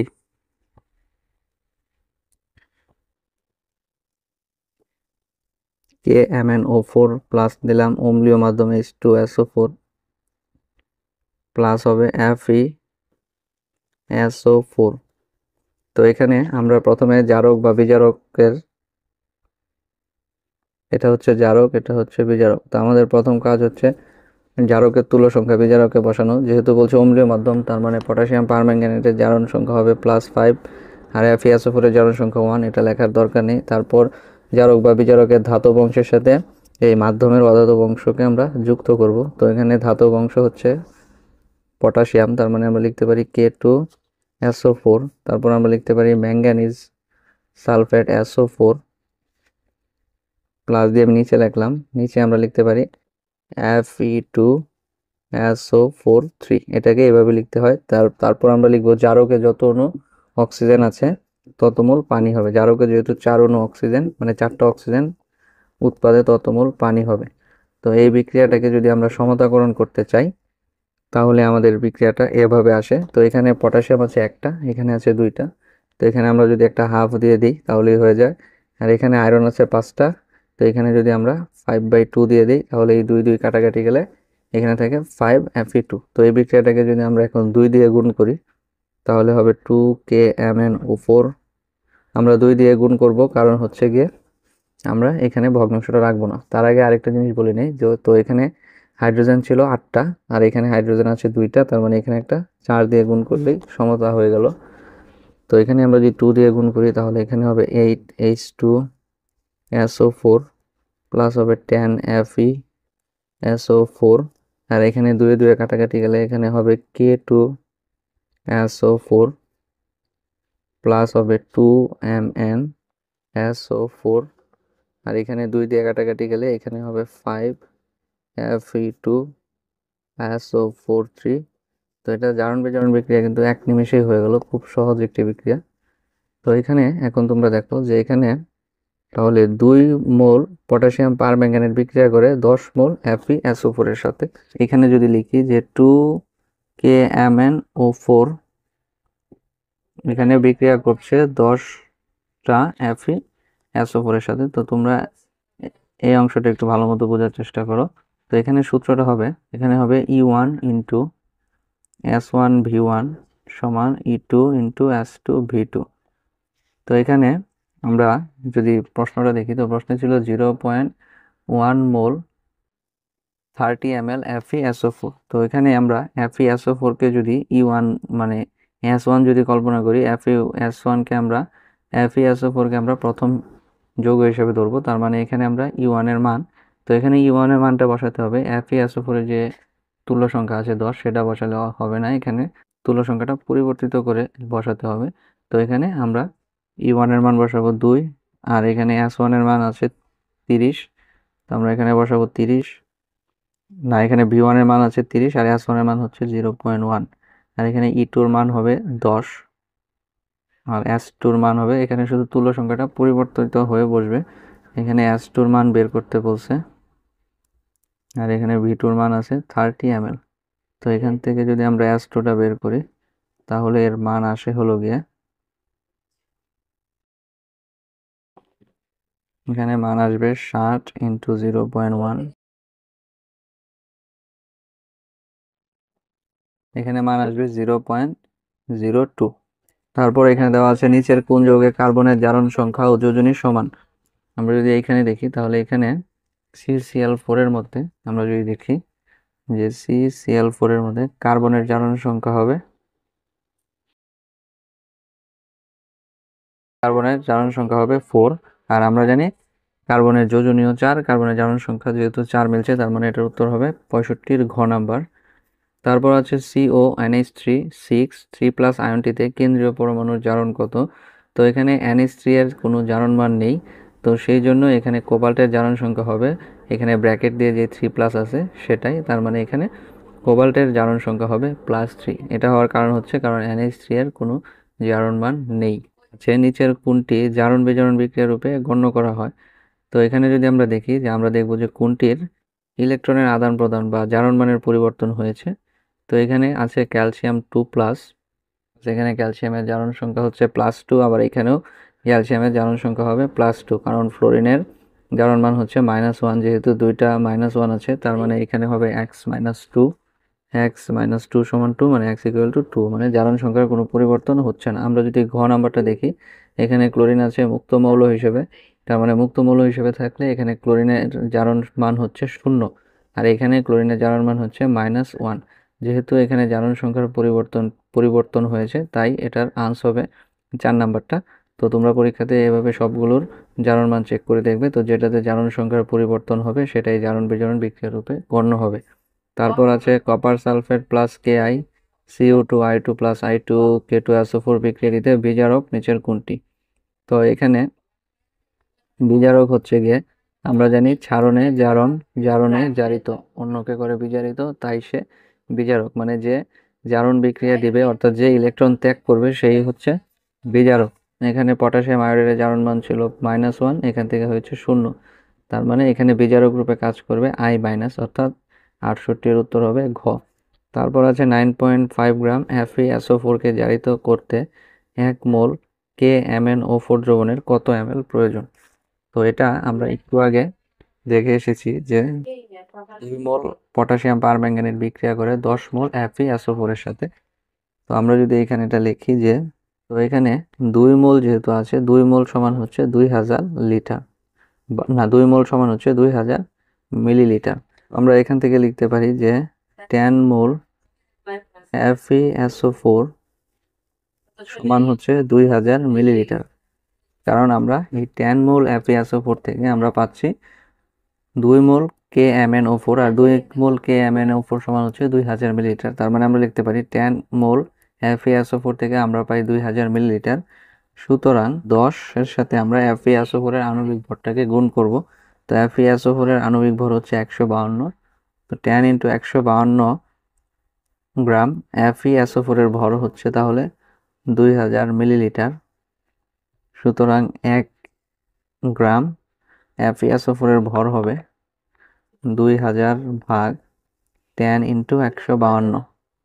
আর এখানে যেহেতু বলছে যে 9.5 গ্রাম FeSO4, তার মানে আমরা লিখবো সুতরাং 9.5 গ্রাম FeSO4 ইকুয়াল টু হবে 2000 × 9.5 10 × 152। তো এটাকে আমরা যদি ক্যালকুলেশন করি তাহলে হবে 2000 × 9.5 ভাগ 10 ভাগ 152। তো এখানে আনসার হবে 12.5 গ্রাম। তো আমরা এখন দেখবো যে এখানে 12.5 ml, না 12.5 ml, যেহেতু মিলিলিটারে বের করতে বলছে, তার মানে এটার উত্তর হবে 12.5 ml। নিচের কোনটি সবচেয়ে শক্তিশালী বিজারক? এখানে গ্রুপ 1 এর যে ধাতুগুলো আছে সেগুলো হচ্ছে সবচেয়ে শক্তিশালী বিজারক। তো এখানে গ্রুপ 1 এর ধাতু হচ্ছে লিথিয়াম, তো এখানে লিথিয়াম সবচেয়ে শক্তিশালী বিজারক। তারপর হচ্ছে বিক্রিয়াকালে পটাশিয়াম ডাইক্রোমেট কয়টি ইলেকট্রন গ্রহণ করে? যেহেতু পটাশিয়াম ডাইক্রোমেটের জারণ মান হচ্ছে 6, তার মানে পটাশিয়াম ডাইক্রোমেট 6টি ইলেকট্রন গ্রহণ করে। কারণ এখানে তোমরা দেখতে পারছিলে যে 61 নম্বর প্রশ্নে ছিল যে পটাশিয়াম ডাইক্রোমেটে ক্রোমিয়ামের জারণ সংখ্যা কত, তো ক্রোমিয়ামের জারণ সংখ্যা ছিল +6, তাই এখানে হয়েছে 6। তারপর এখানে জারণ বিজারণ বিক্রিয়াটি দেওয়া আছে। তারপর এখানে কোনটির জারণ ঘটেছে? তো জারণ ঘটা মানে হচ্ছে যে কোনটি ইলেকট্রন ত্যাগ করেছে। এখানে আয়োডিনের জারণ সংখ্যা হচ্ছে -1, আর এখানে আয়োডিনের জারণ সংখ্যা হচ্ছে 0। অর্থাৎ আমরা জানি একটি ইলেকট্রন ত্যাগ করে 0 অবস্থা প্রাপ্ত হয়, তার মানে এখানে জারণ ঘটেছে I- এর। তারপর হচ্ছে অম্লীয় মাধ্যমে KMnO4 কয়টি ইলেকট্রন গ্রহণ করে?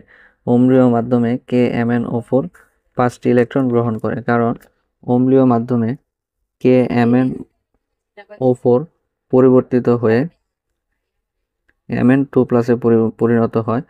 তো এখানে ম্যাঙ্গানিজের জারণ মান হচ্ছে +7, আর এখানে ম্যাঙ্গানিজ 2+ এর জারণ সংখ্যা হচ্ছে +2, তার মানে এখানে ব্যবধান হচ্ছে 5 ঘর। যেহেতু 5 ঘর ব্যবধান, তো সেই জন্যই অম্লীয় মাধ্যমে KMnO4 5টি ইলেকট্রন দান করে। তারপর আছে ক্ষারীয় মাধ্যমে KMnO4 কয়টি ইলেকট্রন দান করে? এই ক্ষারীয় মাধ্যমে পটাশিয়াম পারম্যাঙ্গানেট বিক্রিয়া করে MnO2 তে পরিণত হয়। তো MnO2 তে যদি পরিণত হয়, এখানে পটাশিয়াম পারম্যাঙ্গানেটের জারণ মান হচ্ছে +7, আর এখানে ম্যাঙ্গানিজের জারণ মান হচ্ছে +4, অর্থাৎ এখানে ব্যবধান হচ্ছে 3 ঘর। যেহেতু ব্যবধান 3 ঘর, তার মানে ক্ষারীয় মাধ্যমে পটাশিয়াম পারম্যাঙ্গানেট ইলেকট্রন গ্রহণ করে 3টি। তারপর একটি জারণ বিজারণ বিক্রিয়া দেওয়া আছে। এই বিক্রিয়ায় কোনটি জারিত হয়েছে? আমরা জানি ক্ষারণে জারণ, জারণে জারিত অন্যকে করে বিজারিত, তাই সে বিজারক। তার মানে যে ইলেকট্রন ত্যাগ করে সেই জারিত হয়। এখানে টিনের জারণ মান হচ্ছে +2। যেহেতু ক্লোরিনের জারণ মান হচ্ছে -1, ক্লোরিন আছে 2টি, তার মানে x - 2 = 0, x = 2। এখানে টিনের জারণ মান হচ্ছে +2, আর এখানে টিনের মানে Sn এর জারণ মান হচ্ছে +4। তার মানে এখানে আগে ইলেকট্রন ছিল 2টি, সে আরো 2টি ইলেকট্রন ত্যাগ করে +4 আয়নে পরিণত হয়েছে, তার মানে এখানে জারিত হয়েছে Sn2+। তারপরের প্রশ্নটি হচ্ছে নিচের কোনটি জারণ বিজারণ বিক্রিয়া? তো এখানে জারণ বিজারণ বিক্রিয়া বের করতে হলে আমরা এই 66 নাম্বার যে একটা সমস্যা দেখেছিলাম, তো সেম ভাবে তোমরা চেক করে দেখবে যে কোন জায়গায় ইলেকট্রনের পরিবর্তন হয়েছে বা জারণ মানের পরিবর্তন হয়েছে। তো আমরা যদি এখানে খেয়াল করি, সোডিয়ামের জারণ মান -1, এখানেও -1, এটা হবে না। যে এখানে সালফারের জারণ মান হচ্ছে গিয়ে, যদি আমরা H2S কে চিন্তা করি, তাহলে এখানে সালফারের জারণ মান হচ্ছে -2, আর এখানে সালফারের জারণ মান হচ্ছে 0। অর্থাৎ এখানে জারণ সংখ্যার পরিবর্তন হয়েছে, তার মানে এটার উত্তর হবে খ নাম্বার। তারপর আছে নিচের কোনটি জারক ও বিজারক উভয় রূপে কাজ করে, এটা হবে H2O2। কিছু যৌগ আছে যেগুলো জারক ও বিজারক উভয় রূপে কাজ করে। তো জারক ও বিজারক উভয় রূপে কাজ করে সেগুলো হলো H2O2, তারপর হচ্ছে FeSO4,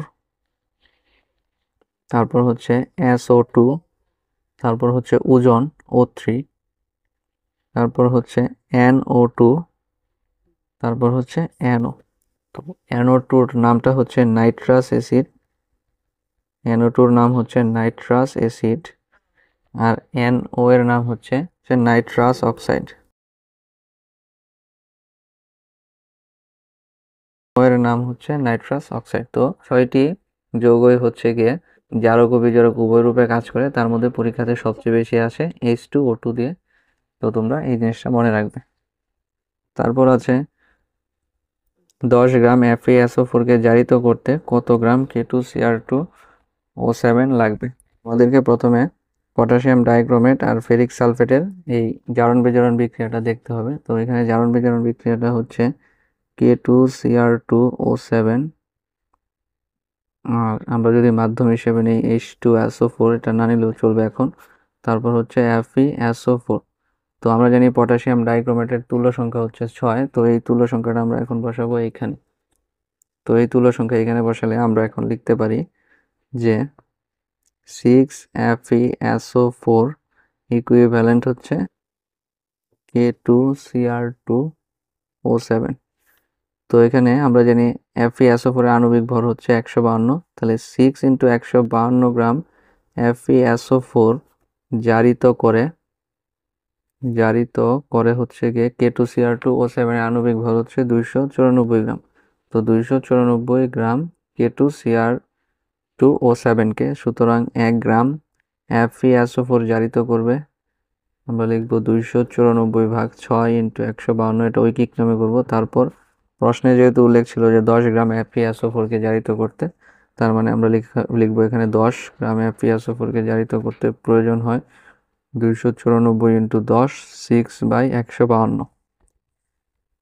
তো এখন আমরা যদি এখানে ক্যালকুলেশন করি, 90 × 10 ভাগ হবে 6/152। তো এখানে মানে আসলো 3.22 গ্রাম। তো এটার আনসার হবে ক নাম্বারটা, 3.22 গ্রাম। তারপর দেওয়া আছে K2Cr2O7 FeSO4, এই যে আমি মাত্র যে বিক্রিয়াটা করলাম এই বিক্রিয়াটা এখানে দেওয়া, আর মাধ্যম হিসেবে দেওয়া আছে H2SO4। তো এখানে পুরোপুরি বিক্রিয়াটা তারা এখানে জারণ বিজারণ বিক্রিয়াটা সমাধান করেছে। তো এই বিক্রিয়ায় জারক ও বিজারকের মোল সংখ্যার অনুপাত কত। তো এই বিক্রিয়াতে এটা হচ্ছে জারক আর এটা হচ্ছে বিজারক। তো এখানে মোল সংখ্যার অনুপাত কত তোমরা দেখতে পাচ্ছ, এখানে আছে 1 মোল পটাশিয়াম ডাইক্রোমেট আর এখানে আছে 6 মোল ফেরিক সালফেট। তার মানে এখানে অনুপাত হচ্ছে 1:6। তার মানে এটার আনসার হবে 1:6। 79-এর উত্তর হবে ক নাম্বারটা। তারপর দেওয়া আছে MnO4 মাইনাস, মানে এটা দেওয়া আছে বিক্রিয়াটা একটি জারণ বিজারণ বিক্রিয়া, এই বিক্রিয়া জারক ও বিজারকের মোল সংখ্যার অনুপাত কত। তো এখানে MnO4 দেখে আমাদের বুঝতে হবে, আর এখানে যেহেতু H+ আছে তার মানে অম্লীয় মাধ্যমে বিক্রিয়াটা হয়েছে, আর এখানে যেহেতু মানে MnO4 আছে তার মানে আমাদের বুঝতে হবে যে এখানে ছিল KMnO4, আর এখানে C2O4 2- আছে, তার মানে এইখানে ছিল, মানে এখানে মাধ্যম হিসেবে ছিল H2SO4 আর ছিল H2C2O4। তো আমরা জানি পটাশিয়াম পারম্যাঙ্গানেটের তুল্য সংখ্যা হচ্ছে 5, আর জারক বিজারক বিক্রিয়া করার সময় আমরা তুল্য সংখ্যাগুলো পরিবর্তন করি। তার মানে পটাশিয়াম পারম্যাঙ্গানেটের তুল্য সংখ্যা 5 আমরা বসাবো এইখানে, আর এটার তুল্য সংখ্যা ছিল 2, এটা বসাবো এইখানে। তার মানে আমরা অনুপাত পাচ্ছি 2:5। তার মানে এটার আনসার হবে খ নাম্বারটা। তারপর একটি যৌগ দেওয়া আছে। তো এই যৌগটির আয়নে কোবাল্টের জারণ মান কত। তো এখানে কোবাল্টের জারণ মান আমরা বের করব। তো আমরা কোবাল্টকে যদি ধরি X, তারপর দেওয়া আছে Cn। তো Cnটা আমরা জানি Cn- হিসেবে থাকে, তার মানে এর জারণ মান হয় 1, যেহেতু এখানে আছে 6টি, তার মানে এর জারণ মান হবে, আমরা লিখতে পারি -1 × 6 = 0। তো এখানে আমরা জারণ মান পাবো 6 + 6, তার মানে 81-এর উত্তর হবে 2 নাম্বারটা। তারপর আছে নিজের কোনটি জারক ও বিজারক উভয় রূপে ক্রিয়া করে। তো H2O2 জারক ও বিজারক উভয় রূপে ক্রিয়া করে। আমি তোমাদেরকে একটু আগে এই যে লিখে দিয়েছিলাম H2O2, FeSO4, sulphur dioxide, ozone, তারপর হচ্ছে নাইট্রাস অ্যাসিড, নাইট্রাস অক্সাইড, এগুলা জারক ও বিজারক উভয় রূপে কাজ করে। তারপর আছে নিচের কোনটিতে ক্লোরিনের জারণ সংখ্যা সর্বাধিক। তো এটা তোমরা একটা একটা করে বের করে দেখবে যে কোনটাতে ক্লোরিনের জারণ সংখ্যা সর্বোচ্চ হয়। তো এখান থেকে আমরা দেখতে পাচ্ছি যে ক্লোরিনের জারণ সংখ্যা এই ঘ নাম্বারে সবচেয়ে বেশি হয়, কারণ এখানে হাইড্রোজেনের জারণ মান হচ্ছে +1 আর ক্লোরিনের জারণ মান বের করতে হবে, অক্সিজেনের হবে -8।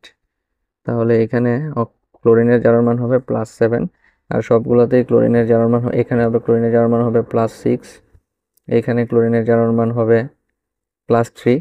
তো আমরা দেখতে পাচ্ছি যে ঘ নাম্বারে জারণ মান সবচেয়ে বেশি, তার মানে 83 উত্তর হবে ঘ।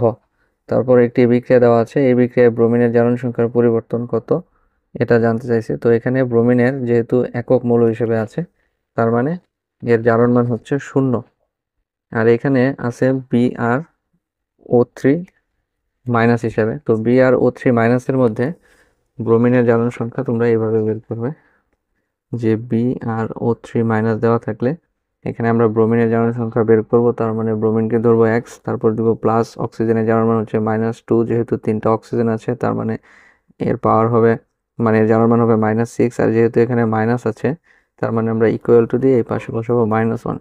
এখন আমরা যদি এটা ক্যালকুলেশন করি তাহলে এখানে হবে -1 + 6 মানে x = 5। আর বাম পক্ষে ব্রোমিনের জারণ মান ছিল 0, তার মানে পরিধিটা হচ্ছে 0 থেকে 5 পর্যন্ত। তার মানে আমরা বলতে পারি যে 84 উত্তর হবে 0 থেকে +5 পর্যন্ত।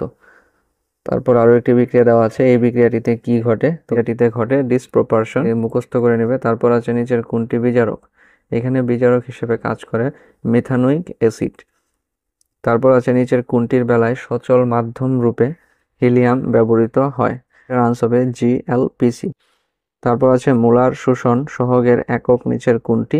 মোলার সহগ শোষণের একক হচ্ছে litre mole inverse 1, centimetre inverse 1। এগুলো মূলত মুখস্থ ভিত্তিক, তো এগুলো একটু কষ্ট করে মুখস্থ করতে হবে। তারপর আছে বিয়ার ল্যাম্বার্ট সূত্র কোন মোলার দ্রবণের ক্ষেত্রে অধিক প্রযোজ্য।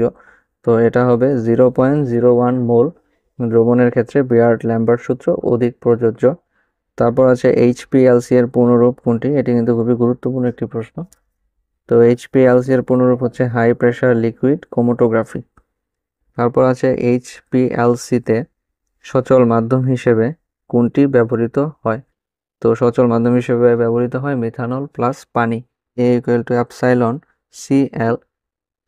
মতে নিচের কোনটি সঠিক। তো এখানে হবে L সেলের পুরুত্ব। তারপর আছে নিচের চিত্রটি কোন সূত্রকে সমর্থন করে।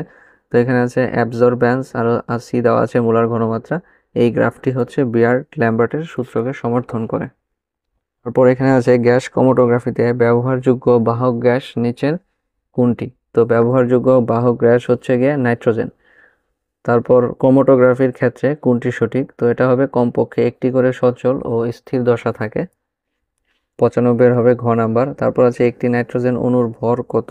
আমরা জানি নাইট্রোজেনের আণবিক ভর হচ্ছে 28 আর 1 মোল নাইট্রোজেনের মধ্যে অণু থাকে 6.023 × 10⁻23t।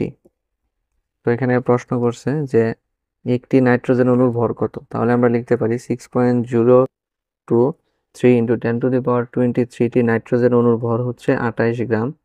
সুতরাং একটি নাইট্রোজেন অণুর ভর কত, 28 ভাগ আমরা লিখব 6.023 × 10⁻23। এখন আমরা এটাকে ভাগ করে দেখি কত আসে। 28 ভাগ 6.023 10⁻23। তো এটা প্রশ্নতে যেহেতু মানগুলো বের করতে বলছে কেজি এককে, তার মানে এটাকে এখন আমরা গ্রামকে কেজিতে নিয়ে যাবো, 1000 দিয়ে ভাগ করব। তাহলে এখানে মান আসছে 4.64 × 10⁻26। এই যে 4.65 × 10⁻26 কেজি। তাহলে 96 উত্তর হবে গ নাম্বারটা। তারপর আছে 0.025 মোল KOH দ্রবণে KOH এর ভর কত। তো এই অঙ্কটা একটা ছোট সূত্র দিয়ে করতে হবে। আমরা জানি N = W/M। যেহেতু এখানে 0.025 মোল বলা আছে, তার মানে এখানে মোল সংখ্যা হবে 0.025 আর এখানে KOH এর ভর মানে W বের করতে বলছে, আর KOH এর আণবিক ভর হচ্ছে গিয়ে 58।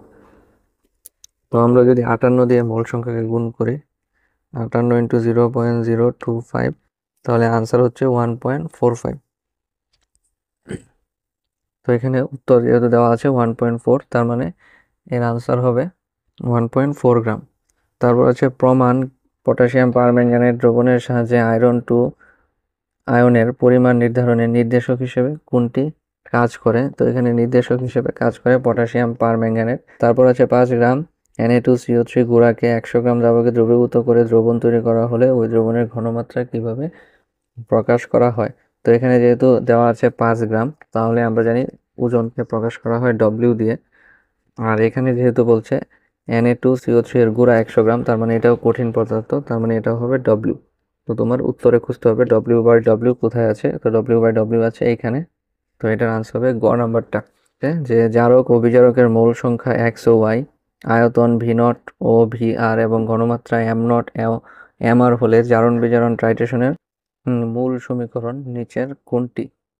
এখানে তোমাদের একটি সূত্র মনে রাখতে হবে, সেটি হচ্ছে E1S1V1 সমান E2S2V2।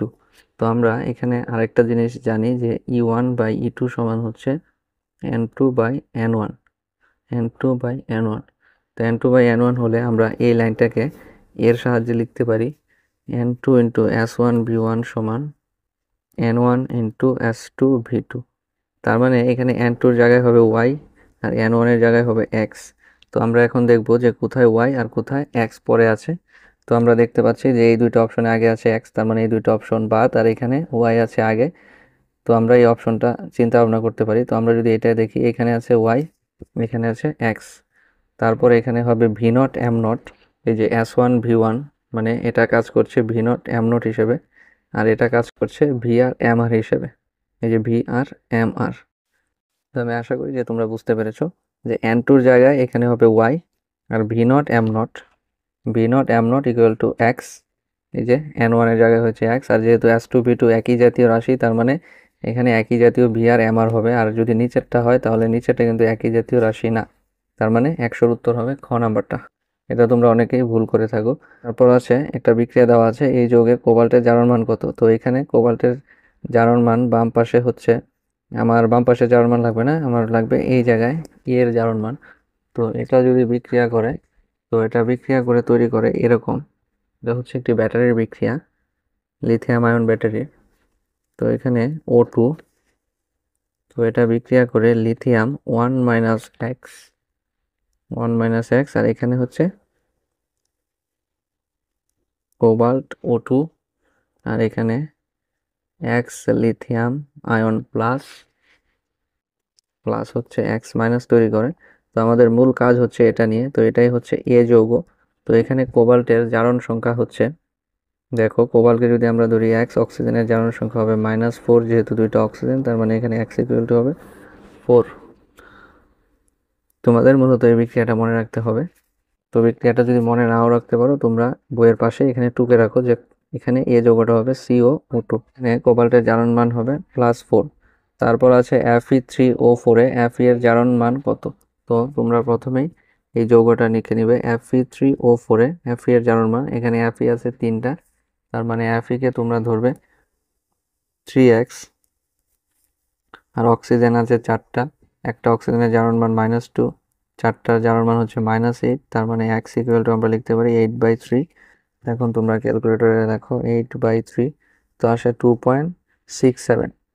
এখানে এর মান হবে গ নম্বরটা 2.67। তারপর আছে 5 গ্রাম Fe2+ আয়নকে জারিত করতে কত গ্রাম KMnO4 প্রয়োজন। তো আমরা আগে যদি এখানে বিক্রিয়াটা লিখে নিই, যে 10 FeSO4, এটা হচ্ছে জারণ বিজারণ বিক্রিয়াটা, প্লাস H2SO4 প্লাস এখানে হবে 2 KMnO4। তো এখন আমরা এখানে যেহেতু বলছে Fe2+ এর জারণ মান বের করতে, তার মানে আমরা এখানে একটি সূত্র প্রয়োগ করব, E1N1 সমান E2N2। তো আমরা N1 সমান জানি W/M, আমরা এখানে লিখব W/M। তো এখানে আমরা E1 এর জায়গায় বসাবো FeSO4 সম্পর্কে যা যা তথ্য দেওয়া আছে তা, কিন্তু এখানে বলেছে Fe2+। তো আমরা জানি Fe2+ এর আণবিক ভর মানে আয়রনের আণবিক ভর হচ্ছে 55.5। তো আমরা এখানে বসালাম, আমরা জানি আয়রনের আণবিক ভর হচ্ছে 55.85, আর এখানে আয়রন বলছে 5 গ্রাম। তো আমরা এখানে লিখলাম 5। এই পটাশিয়াম পারম্যাঙ্গানেটের যে তুল্য সংখ্যাটা আছে 2, এটা আমরা আয়রনের পাশে বসাবো, আর আয়রনের যে তুল্য সংখ্যা আছে 10, এটা আমরা পটাশিয়াম পারম্যাঙ্গানেটের পাশে বসাবো। আর পটাশিয়াম পারম্যাঙ্গানেটের ডব্লিউ বের করতে হবে। পটাশিয়াম পারম্যাঙ্গানেটের আণবিক ভর হচ্ছে 158। তো এখন যদি আমরা এখান থেকে ডব্লিউ এর মানটা বের করার চেষ্টা করি, ডব্লিউ ইন্টু 10 আর গুণন করছি ইন্টু 55.85 সমান হবে 158 ইন্টু 5 ইন্টু 2। তো এখান থেকে ডব্লিউ এর মানটা বের করতে চাইলে এখন আমরা এই 158 ইন্টু 10 ভাগ দিব 55.85 ইন্টু 10 দিয়ে। তো এখন যদি আমরা এখানে ক্যালকুলেশন করি তাহলে আমরা ইন্টু 10 ভাগ হবে 55.85 ভাগ হবে 10 দিয়ে। তো এখানে মান আসলো 2.82। তো আমরা এখন উত্তরে দেখি যে 2.82 আছে কিনা। তো এখানে আছে 2.84, তার মানে এর আনসার হবে এটা। তারপর হচ্ছে SO4 2 মাইনাস আয়নের সালফারের জারণ সংখ্যা কত। তো এখানে সালফারের জারণ সংখ্যা হবে SO4 2 মাইনাস আয়ন বলছে, তো সালফারকে আমরা ধরবো x, আর অক্সিজেনের জারণ মান হবে -8। যেহেতু পাওয়ার হিসাবে আছে -2, তার মানে সমান সমানের ডান পাশে হবে -2, x ইকুয়াল টু হবে 6। তার মানে এই যৌগে সালফারের জারণ মান হবে +6। তারপর একটি জারণ বিজারণ বিক্রিয়া দেওয়া আছে। এই বিক্রিয়ার সমতা যুক্ত সমীকরণে জারক ও বিজারকের মোল সংখ্যার অনুপাত কত। তো এখানে পটাশিয়াম পারম্যাঙ্গানেটের তুল্য সংখ্যা হচ্ছে 5, এই তুল্য সংখ্যা বসবে এখানে। এখানে KMnO4 আর হচ্ছে H2SO4 প্লাস দেওয়া আছে FeC2O4। তো আমরা জারণ বিজারণ বিক্রিয়া সমাধান করার সময় আমরা সবসময় বলেছি যে একটি তুল্য সংখ্যা অপরটিতে বসাবো। এখানে পটাশিয়াম পারম্যাঙ্গানেটের তুল্য সংখ্যা 5, আমরা এটা বসাবো এখানে। আর এখানে এই যৌগের তুল্য সংখ্যা হচ্ছে 3, আমরা এটাকে বসাবো এখানে। তাহলে আমরা এখানে অনুপাত পাচ্ছি 3:5। তাহলে এখানে আনসার হবে 3:5। তারপর আছে মিথাইল অরেঞ্জ নির্দেশকের পিএইচ পরিসর কত। এখানে পিএইচ পরিসর হবে 3.1 থেকে 4.4। তারপর দেওয়া আছে বিশুদ্ধ পানির মোল লিটার ইনভার্স ঘনমাত্রা এককে কত। তো এটা বের করার জন্য আমাদেরকে প্রথমে মূলা দ্রবণের সংখ্যাটা জানতে হবে। তো আমরা জানি নির্দিষ্ট তাপমাত্রায় 1 লিটার দ্রবণে 1 মোল দ্রবীভূত থাকলে তাকে ওই তাপমাত্রায় ওই দ্রবণের এই মানটা বের করার জন্য আমরা এখানে এই সূত্রটা প্রয়োগ করব। আমরা জানি S equal two W/mv into 1000। তো আমরা বলেছি যে সংজ্ঞার মধ্যে যে নির্দিষ্ট তাপমাত্রায় 1 লিটার দ্রবণে 1 মোল দ্রবীভূত থাকলে, তো এখানে আমরা W সমান বসাবো হলো গিয়ে 1 গ্রাম, তারপর m সমান বসাবো হলো 18, কারণ আমরা জানি পানির আণবিক ভর হচ্ছে 18, আর আণবিক ভরকে প্রকাশ করা হয় m দিয়ে। আর এখানে v সমান হবে 1 লিটার। তো এখন আমরা এখানে যদি মান বসাই তাহলে W এর মান বসাবো 1, তারপর হবে 1000, m এর মান বসাবো 18, আর v এর মান হবে 1 লিটার। এখন আমরা যদি এখানে ক্যালকুলেশন করি তাহলে আমরা এখানে দেখব যে 1000কে যদি আমরা 18 দিয়ে ভাগ করি তাহলে আমরা মান পাচ্ছি 55.55। তাহলে আমরা মান পাচ্ছি 55.55। যেহেতু এখানে লিটার নিচে, লিটার উপরে গেলে এটা হবে লিটার ইনভার্স। তো প্রশ্নে এখানে হবে লিটার ইনভার্স, এটা ভুল করেছে। তো এর উত্তর হবে 55.55। তারপর দেওয়া আছে যে এই যৌগে সিলিকনের জারণ মান কত। তো আমরা জানি হাইড্রোজেনের জারণ মান হচ্ছে 1, যেহেতু 2টা হাইড্রোজেন আছে তার মানে তার জারণ সংখ্যা হবে +2। তারপর সিলিকনের জারণ মান বের করব, তাই আমরা সিলিকনকে ধরবো x। অক্সিজেনের জারণ মান হচ্ছে -2, ফ্লোরিনের জারণ মান হচ্ছে 6, যেহেতু এখানে 6টা ফ্লোরিন তার মানে হবে -6 সমান 0। তো এখান থেকে আমরা ক্যালকুলেশন করে দেখলাম যে x এর মান আসলো 6, তার মানে এই যৌগে সিলিকনের জারণ মান হচ্ছে +6। তারপর আছে 10% সোডিয়াম ক্লোরাইড দ্রবণের মোলার ঘনমাত্রা কত। তো ঘনমাত্রা বের করার জন্য তোমাদেরকে আমি একটি সূত্র বলেছিলাম, সেটি হচ্ছে S ইকুয়াল টু, যদি পার্সেন্টেজ দেওয়া থাকে তাহলে তোমরা 10x বাই এখানে যেই যৌগটা দেওয়া থাকবে তার আণবিক ভর বসাবে। তো এখানে যেহেতু 10%, তো আমরা 10 তো সূত্রের 10, আর x এর জায়গায় বসাবো 10, আর এম বসাবো সোডিয়াম ক্লোরাইডের আণবিক ভর। তো সোডিয়ামের আণবিক ভর হচ্ছে 23 আর ক্লোরিনের আণবিক ভর হচ্ছে 35.5। তাহলে এখানে হলো 58.5। তো এখন আমি 100কে 58.5 দিয়ে ভাগ করব। তো এখানে মান আসলো 1.709। তো এখানে আনসার হবে 1.709 মোল লিটার ইনভার্স 1। তারপর আছে একটি রোগীর গ্লুকোজের পরিমাণ 10 মিলিমোল লিটার ইনভার্স 1 হলে মিলিগ্রাম পার ডেসিলিটারে এর মান কত? আর আমরা জানি গ্লুকোজের আণবিক সংকেত হচ্ছে C6H12O6। তো এর আণবিক ভর হয় 180।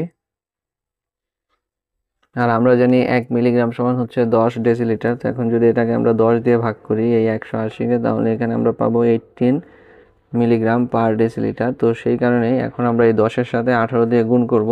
তো 10-এর সাথে 18 দিয়ে গুণ করলে হয় 180। তার মানে এর উত্তর হবে 180। তারপর আছে 10 ml 0.1 মোল HCl দ্রবণকে পূর্ণ প্রশমিত করতে 0.1 মোল সোডিয়াম কার্বনেটের কত ml প্রয়োজন? তো এটার জন্য তোমাদেরকে এই সূত্রটা প্রয়োগ করতে হবে, E1S1V1 সমান E2S2V2। তো এখানে দেওয়া আছে 10 ml 0.1 মোল HCl। তো এখানে HCl এর তুল্য সংখ্যা হচ্ছে 1। তোমরা U1 এর জায়গায় বসালাম 1। তারপরে এখানে 0.1 আছে S এর মান, আর V এর মান আছে 10 ml। তার মানে 0.1 আর ওটার মান হচ্ছে, আর আয়তন হচ্ছে 10 ml। আর সোডিয়াম কার্বনেটের এখানে তুল্য সংখ্যা হচ্ছে 2। S2 এর মান আমাদের বের করতে হবে, যেহেতু বলছে কত ml প্রয়োজন। আর এখানে V2 এর মান হচ্ছে 0.1 মোল। তো এখানে হবে 10 ইন্টু 0.1, এটাকে একসাথে লিখলাম আর কি। আর এখানে হবে 2 ইন্টু 0.1। তো এখানে 0.1 কাটাকাটি গেলে এখানে উত্তর হবে 5 ml। তাহলে এটার উত্তর হবে 5 ml। তারপর আছে ক্ষারীয় মাধ্যমে পটাশিয়াম পারম্যাঙ্গানেট কয়টি ইলেকট্রন গ্রহণ করে? তো ক্ষারীয় মাধ্যমে পটাশিয়াম পারম্যাঙ্গানেট 3টি ইলেকট্রন গ্রহণ করে। কারণ এই ক্ষারীয় মাধ্যমে পটাশিয়াম পারম্যাঙ্গানেটের পরিবর্তিত রূপ হচ্ছে MnO2, যেটা তোমাদেরকে আমি আগে একটা MCQ পেয়েছিলাম এ ধরনের, সেখানে বুঝিয়েছিলাম। তো এখানে ম্যাঙ্গানিজের জারণ মান হচ্ছে +4, আর এখানে ম্যাঙ্গানিজের জারণ মান হচ্ছে +7। তো এখান থেকে এর ব্যবধান হচ্ছে 3। তার মানে এখানে 3টি ইলেকট্রনের ব্যবধান যেহেতু আছে, তো সেই কারণে এর জারণ মান হবে 3। বা কয়টি ইলেকট্রন গ্রহণ করে? তো এখানে হবে 3টি ইলেকট্রন গ্রহণ করে। তারপর আছে নিচের কোনটি বিজারক? এখানে বিজারক পদার্থ হচ্ছে পটাশিয়াম আয়োডাইড। তারপর আছে কোনটিতে ক্লোরিনের জারণ সংখ্যা সর্বাধিক? তো এই প্রশ্নগুলোর ক্ষেত্রে তোমরা এক একটির জারণ মান আলাদা আলাদা করে বের করে তারপর উত্তর করবে। তো এখানে HClO4 এর জারণ মান হচ্ছে সবচেয়ে বেশি বা জারণ সংখ্যা সর্বাধিক, তার মানে 123-এর উত্তর হবে ঘ নাম্বারটা। তারপর আছে প্রমাণ অবস্থায় 10 লিটার মিথেন গ্যাসে অণুর সংখ্যা কত? প্রমাণ অবস্থায় যে কোনো গ্যাসের মোলার আয়তন হচ্ছে 22.4 লিটার। তাহলে আমরা বলতে পারি 22.4 লিটার মিথেন গ্যাসে অণু আছে অ্যাভোগাড্রো সংখ্যক। তার মানে আমরা লিখব 22.4 লিটার মিথেন গ্যাসে অণু আছে 6.023 ইন্টু 10⁻23t। সুতরাং 1 লিটার মিথেন গ্যাসে অণু আছে 6.023 ইন্টু 10⁻23t। তো প্রশ্নে যেহেতু বলছে যে 10 লিটার মিথেনে, তার মানে এখন শুধু এখানে 10 দিয়ে গুণ করে এখন তোমরা ক্যালকুলেশন করে নাও। 023 10⁻23 ইন্টু 10 ভাগ যাবে 22.4 দিয়ে। তার মানে এর উত্তর হচ্ছে 2.68 ইন্টু 10⁻23। তার মানে এখান থেকে উত্তর হবে ক নাম্বারটা। তারপর আছে MnO- আয়নকে ইথেন ডাইওয়েট আয়ন দ্বারা বিজারিত করলে ম্যাঙ্গানিজের জারণ মান কত হবে? তো এখানে ম্যাঙ্গানিজের জারণ মান হবে +2। কারণ আমরা জানি পটাশিয়াম পারম্যাঙ্গানেটকে যদি আমরা অম্লীয় মাধ্যমে বিক্রিয়া ঘটাই তাহলে এটা Mn2+ আকারে থাকে। তো এখানে ম্যাঙ্গানিজের জারণ মান ছিল +2। তো সেই কারণেই এখানে ম্যাঙ্গানিজের জারণ মান হবে +2। তারপর আছে নিচের কোনটির জারণ বিজারণ বিক্রিয়া নয়? তো এখানে আমরা দেখতে পাচ্ছি যে এখানেও এখানে সোডিয়ামের জারণ সংখ্যা 0, আবার এখানেও সোডিয়ামের জারণ সংখ্যা -1। তার মানে এখানে ইলেকট্রনের আদান প্রদান হয়েছে। এই খ নাম্বারেও এই টিনের জারণ সংখ্যা পরিবর্তিত হয়েছে, এখানেও কপারের জারণ মান পরিবর্তিত হয়েছে।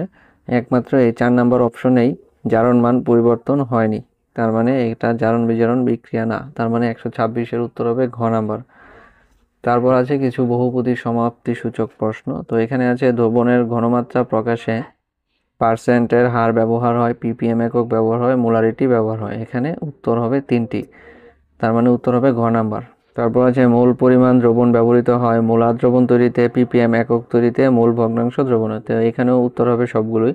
তারপর আছে 0.1 মোল সোডিয়াম কার্বনেট দ্রবণ প্রাইমারি স্ট্যান্ডার্ড পদার্থের প্রমাণ দ্রবণ, যেহেতু এখানে সি আছে তার মানে এটা প্রাইমারি স্ট্যান্ডার্ড পদার্থ। তারপর হচ্ছে ডেসিমোলার দ্রবণ, যেহেতু 0.1 মোল তার মানে এটা ডেসিমোলার দ্রবণ। তারপর আছে 500 ml দ্রবণে 5.3 গ্রাম সোডিয়াম কার্বনেট দ্রবীভূত আছে। তো এটা বের করার জন্য তোমাদেরকে সূত্র প্রয়োগ করে অঙ্ক করতে হবে। তো আমরা জানি যে S = W/mv × 1000। তো এখানে যেহেতু বলছে W এর মান 5.3 গ্রাম, তো আমরা এখন এটা চেক করে দেখব ঠিক আছে কিনা। তাহলে আমরা এখানে লিখব S/mv/1000। তো এখানে S এর মান হচ্ছে 0.1 আর m এর মান হচ্ছে সোডিয়াম কার্বনেটের আণবিক ভর হচ্ছে 106 আর আয়তন দেওয়া আছে 500 ml। এটা ভাগ যাবে 1000 দিয়ে।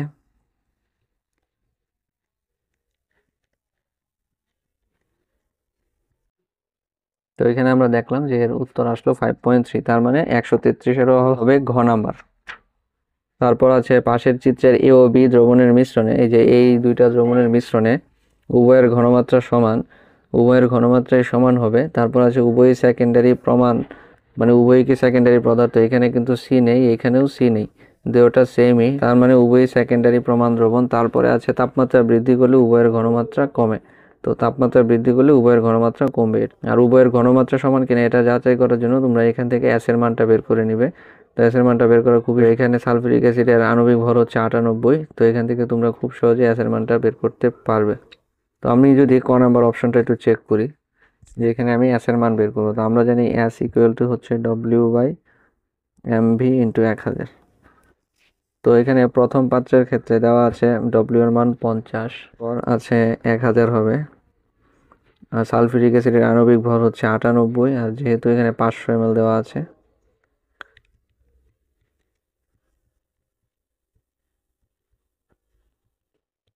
তো আমরা প্রথম দ্রবণের ক্ষেত্রে এখানে ঘনমাত্রা পাচ্ছি 1.02 মোল। এখন আমরা দ্বিতীয় দ্রবণটার ক্ষেত্রে বের করব। তো দ্বিতীয় দ্রবণের ক্ষেত্রে আমরা সেম সূত্র প্রয়োগ করব। তো এখানে আমি শুধু মানগুলো লিখছি। এখানে W এর মান হবে 25, তারপর হবে 1000, সালফিউরিক অ্যাসিডের আণবিক ভর হচ্ছে 98, আর এখানে 250 ml পানি দেওয়া আছে। এখন আমরা যদি এটাকে ক্যালকুলেশন করি,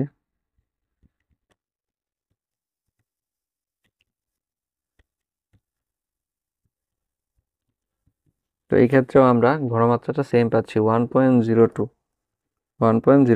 তার মানে এই ক নাম্বার অপশনটা সত্য, আর উভয় সেকেন্ডারি, আর তাপমাত্রা বৃদ্ধি করলে উভয়ের ঘনমাত্রা কমবে, এটাও সত্য। তার মানে 134-এর উত্তর হবে ঘ। আছে মোলার দ্রবণের ক্ষেত্রে এটি প্রমাণ দ্রবণ, দ্রবণের ঘনমাত্রা 1 মোল, 1 লিটার দ্রবণে 1 মোল দ্রব্য থাকে। এটার ক্ষেত্রেও উত্তর হবে ঘ নাম্বার, সবগুলোই সঠিক।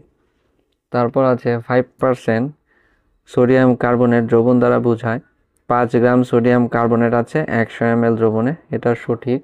5 গ্রাম সোডিয়াম কার্বনেট আছে 100 গ্রাম দ্রবণে, এটাও সঠিক। তারপর বলা আছে 5 গ্রাম সোডিয়াম কার্বনেট আছে 100 ml পানিতে, তো এই উত্তরটা হবে না, পানিরটা হবে না, তার মানে এটার উত্তর হবে 136-এর ক নাম্বার। তারপর আছে ppm হলো দ্রবণের ঘনমাত্রা প্রকাশের একক প্রতি মিলিয়ন ভাগ দ্রবণে দ্রবীভূত দ্রবের গ্রাম পরিমাণ, এটাও ঠিক আছে। তারপরে আছে ppm এর একক হচ্ছে মিলিগ্রাম পার লিটার।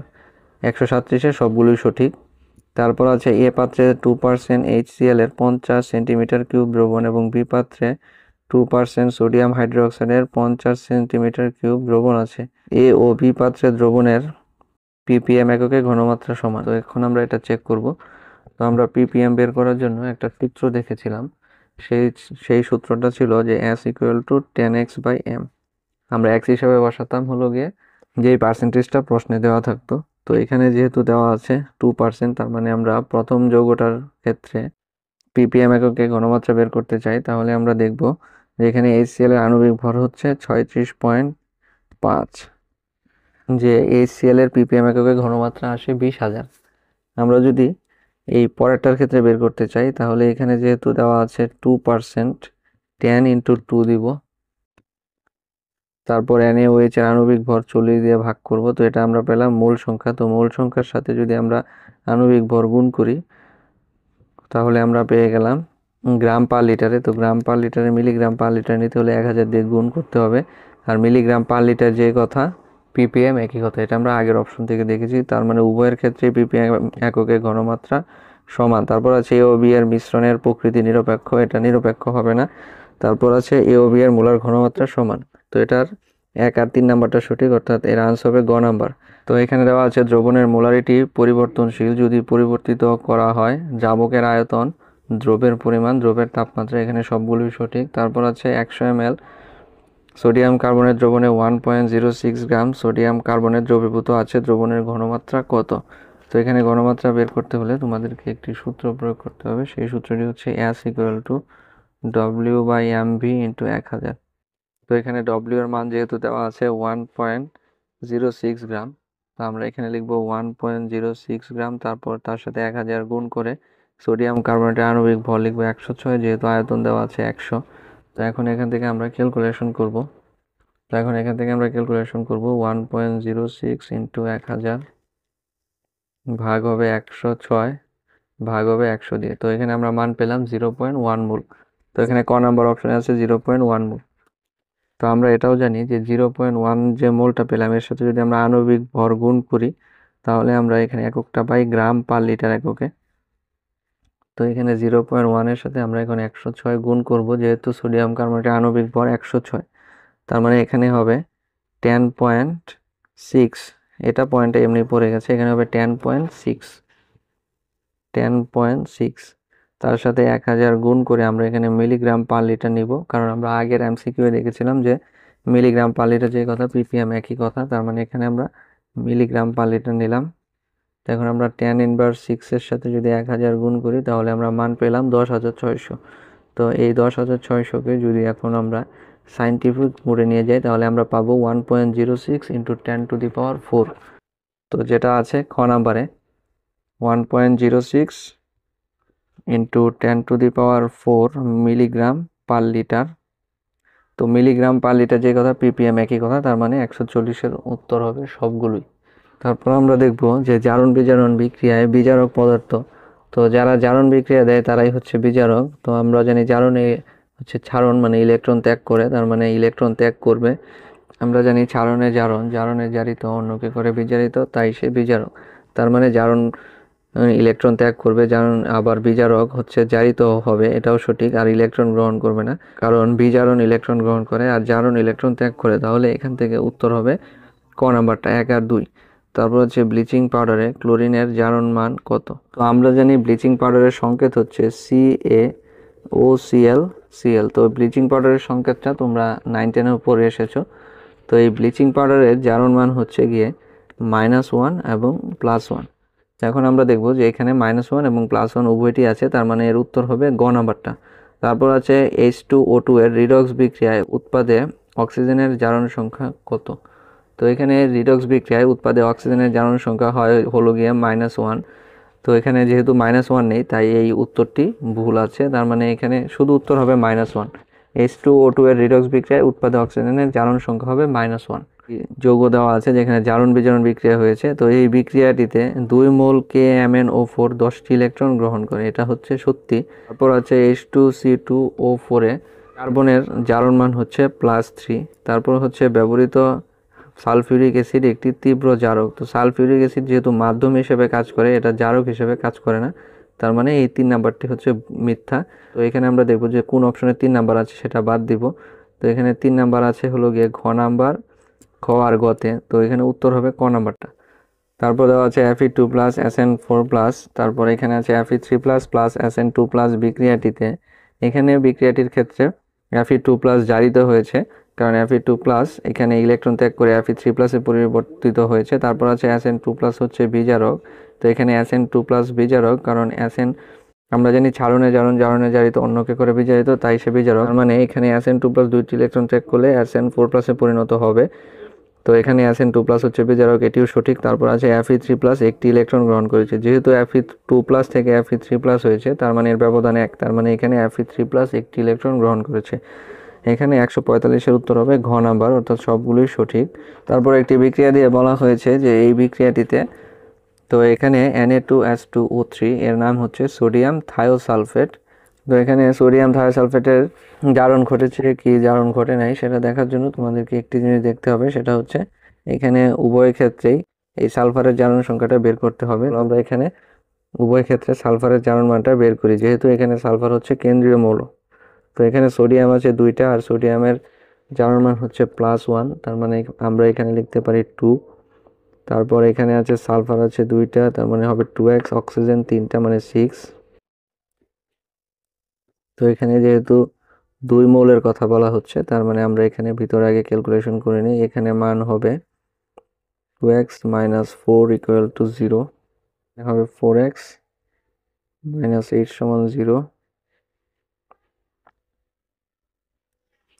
তো এখানে সালফারের জারণ মান হবে +2, আর এই ক্ষেত্রে সালফারের জারণ মানটা এখন আমরা বের করব। তো এটা আমরা বের করলাম 2Na2H2O3 এর ক্ষেত্রে। এখন আমরা বের করব Na2S4 Na2S4O6 এর ক্ষেত্রে সালফারের জারণ মান বের করব। তো এখানে হবে 2 সালফার যেহেতু বলছে, তার মানে হবে 4x - 12, যেহেতু অক্সিজেনের জারণ মান -2। তো এখান থেকে আমরা দেখতে পাচ্ছি যে এখানে হবে x এর মান হবে 2.5। তো প্রথম যৌগে সালফারের জারণ মান ছিল +2 এবং পরেরটিতে সালফারের জারণ মান হয়েছে 2.5। তো আমরা এখানে বলতে পারি যে এখানে জারণ সংখ্যার পরিবর্তন হয়েছে, অর্থাৎ ইলেকট্রন ত্যাগ করে 2.5 হয়েছে, তাই এখানে জারণ ঘটেছে। তারপর আছে I2 এর বিজারণ ঘটেছে। তো বিজারণ ঘটা মানে হচ্ছে I2 ইলেকট্রন গ্রহণ করেছে। তো এখানে আয়োডিনের জারণ মান হচ্ছে 0, যেহেতু এখানে আয়োডিন একাই আছে, তার মানে এখানে আয়োডিনের জারণ মান হবে 0, আর এখানে আয়োডিনের জারণ মান হবে -1। তো 0 থেকে -1 হলে আয়োডিন নিশ্চয়ই একটি ইলেকট্রন গ্রহণ করে ঋণাত্মক চার্জে চার্জিত হয়।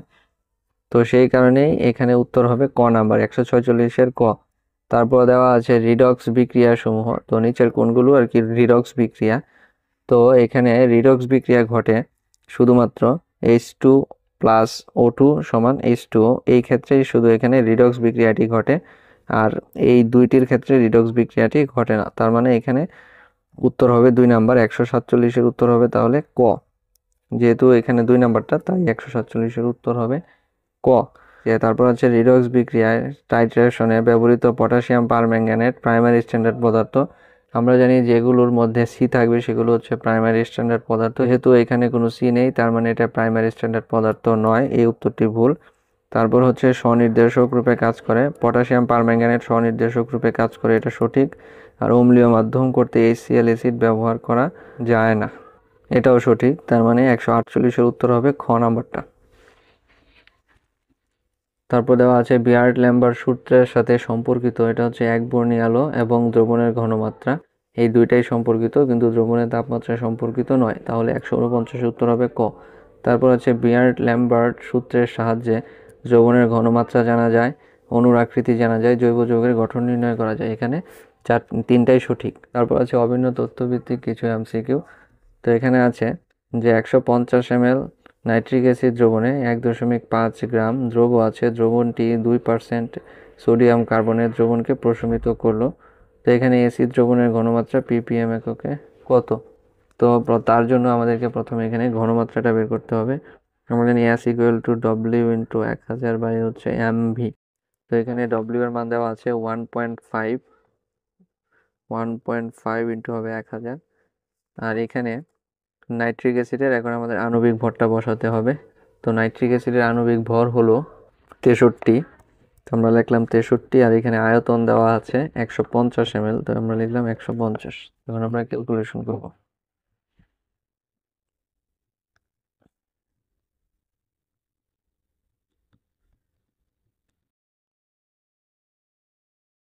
আমরা মান পেলাম 1.59 × tan ইনভার্স 1 মোল, 1.59 × tan ইনভার্স 1 মোল।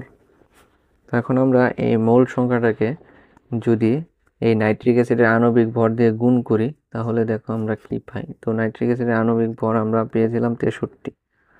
এখন আমরা এটাকে 63 দিয়ে গুণ করব, তাহলে আমরা পাবো 1 × 10⁻1 গ্রাম পার লিটার নাইট্রিক অ্যাসিড। তো এখান থেকে এখন আমরা যদি 1000 দিয়ে গুণ করে দিই, তাহলে আমরা মানটা ppm এককে পাবো, কারণ এই মানটা তখন আসবে মিলিগ্রাম পার লিটারে। তো এখানে মান আসলো 1 × 10⁴। তো এখানে উত্তর আছে 10⁴। তো এখানে উত্তরটা হবে খ নাম্বারটা। তারপর আছে দ্রবণটির ক্ষারীয় দ্রবণটির ক্ষেত্রে প্রযোজ্য ঘনমাত্রা হবে 0.189 মোল এবং আয়তন হবে 57.6 ml বা আয়তন হবে 37.3 ml। তো এখানে উত্তরটি হবে গ নাম্বার, কারণ এখানে এর ঘনমাত্রা হবে 0.189 মোল, এটা ঠিক আছে, এবং এর আয়তন হবে 57.6 মোল। তাহলে 162-র উত্তর হবে গ নাম্বার। এটা তোমরা নিজেরাই করতে পারবে, তাই এখানে করে আর সময় নষ্ট করছি না। তারপর আছে একটি পাত্রে 50 ml 10% W/V সোডিয়াম কার্বনের দ্রবণ আছে, দ্বিতীয় পাত্রে 2 মোল HCl দ্রবণ আছে। তো এখানে ক্ষার দ্রবণটির ঘনমাত্রা মোলারিটিতে কত? তো ক্ষার দ্রবণটির ঘনমাত্রা মোলারিটিতে বের করতে হলে আমাদেরকে সেই আগের সূত্রটি প্রয়োগ করতে হবে, যে S = 10x/m। তো এখানে যেহেতু দেওয়া আছে 10%, তার মানে আমরা 10 এর সাথে 10 গুণ করব আর ভাগ দিব হলো গিয়া সোডিয়াম কার্বনেটের আণবিক ভর, অর্থাৎ 106 দিয়ে ভাগ করব। তো 106 দিয়ে ভাগ করলে আমরা এই মানটা, যেহেতু সাইন্টিফিক মোডে আছে, এটা আমরা এখন নর্মাল মোডে নিয়ে যাব। তো আমরা মান পেলাম 0.943, যে 0.94 মোল, তার মানে এর আনসার হবে এটা। তারপর আছে ক্ষার দ্রবণটিকে পূর্ণ প্রশমিত করতে অ্যাসিড দ্রবণের কত ml প্রয়োজন হবে?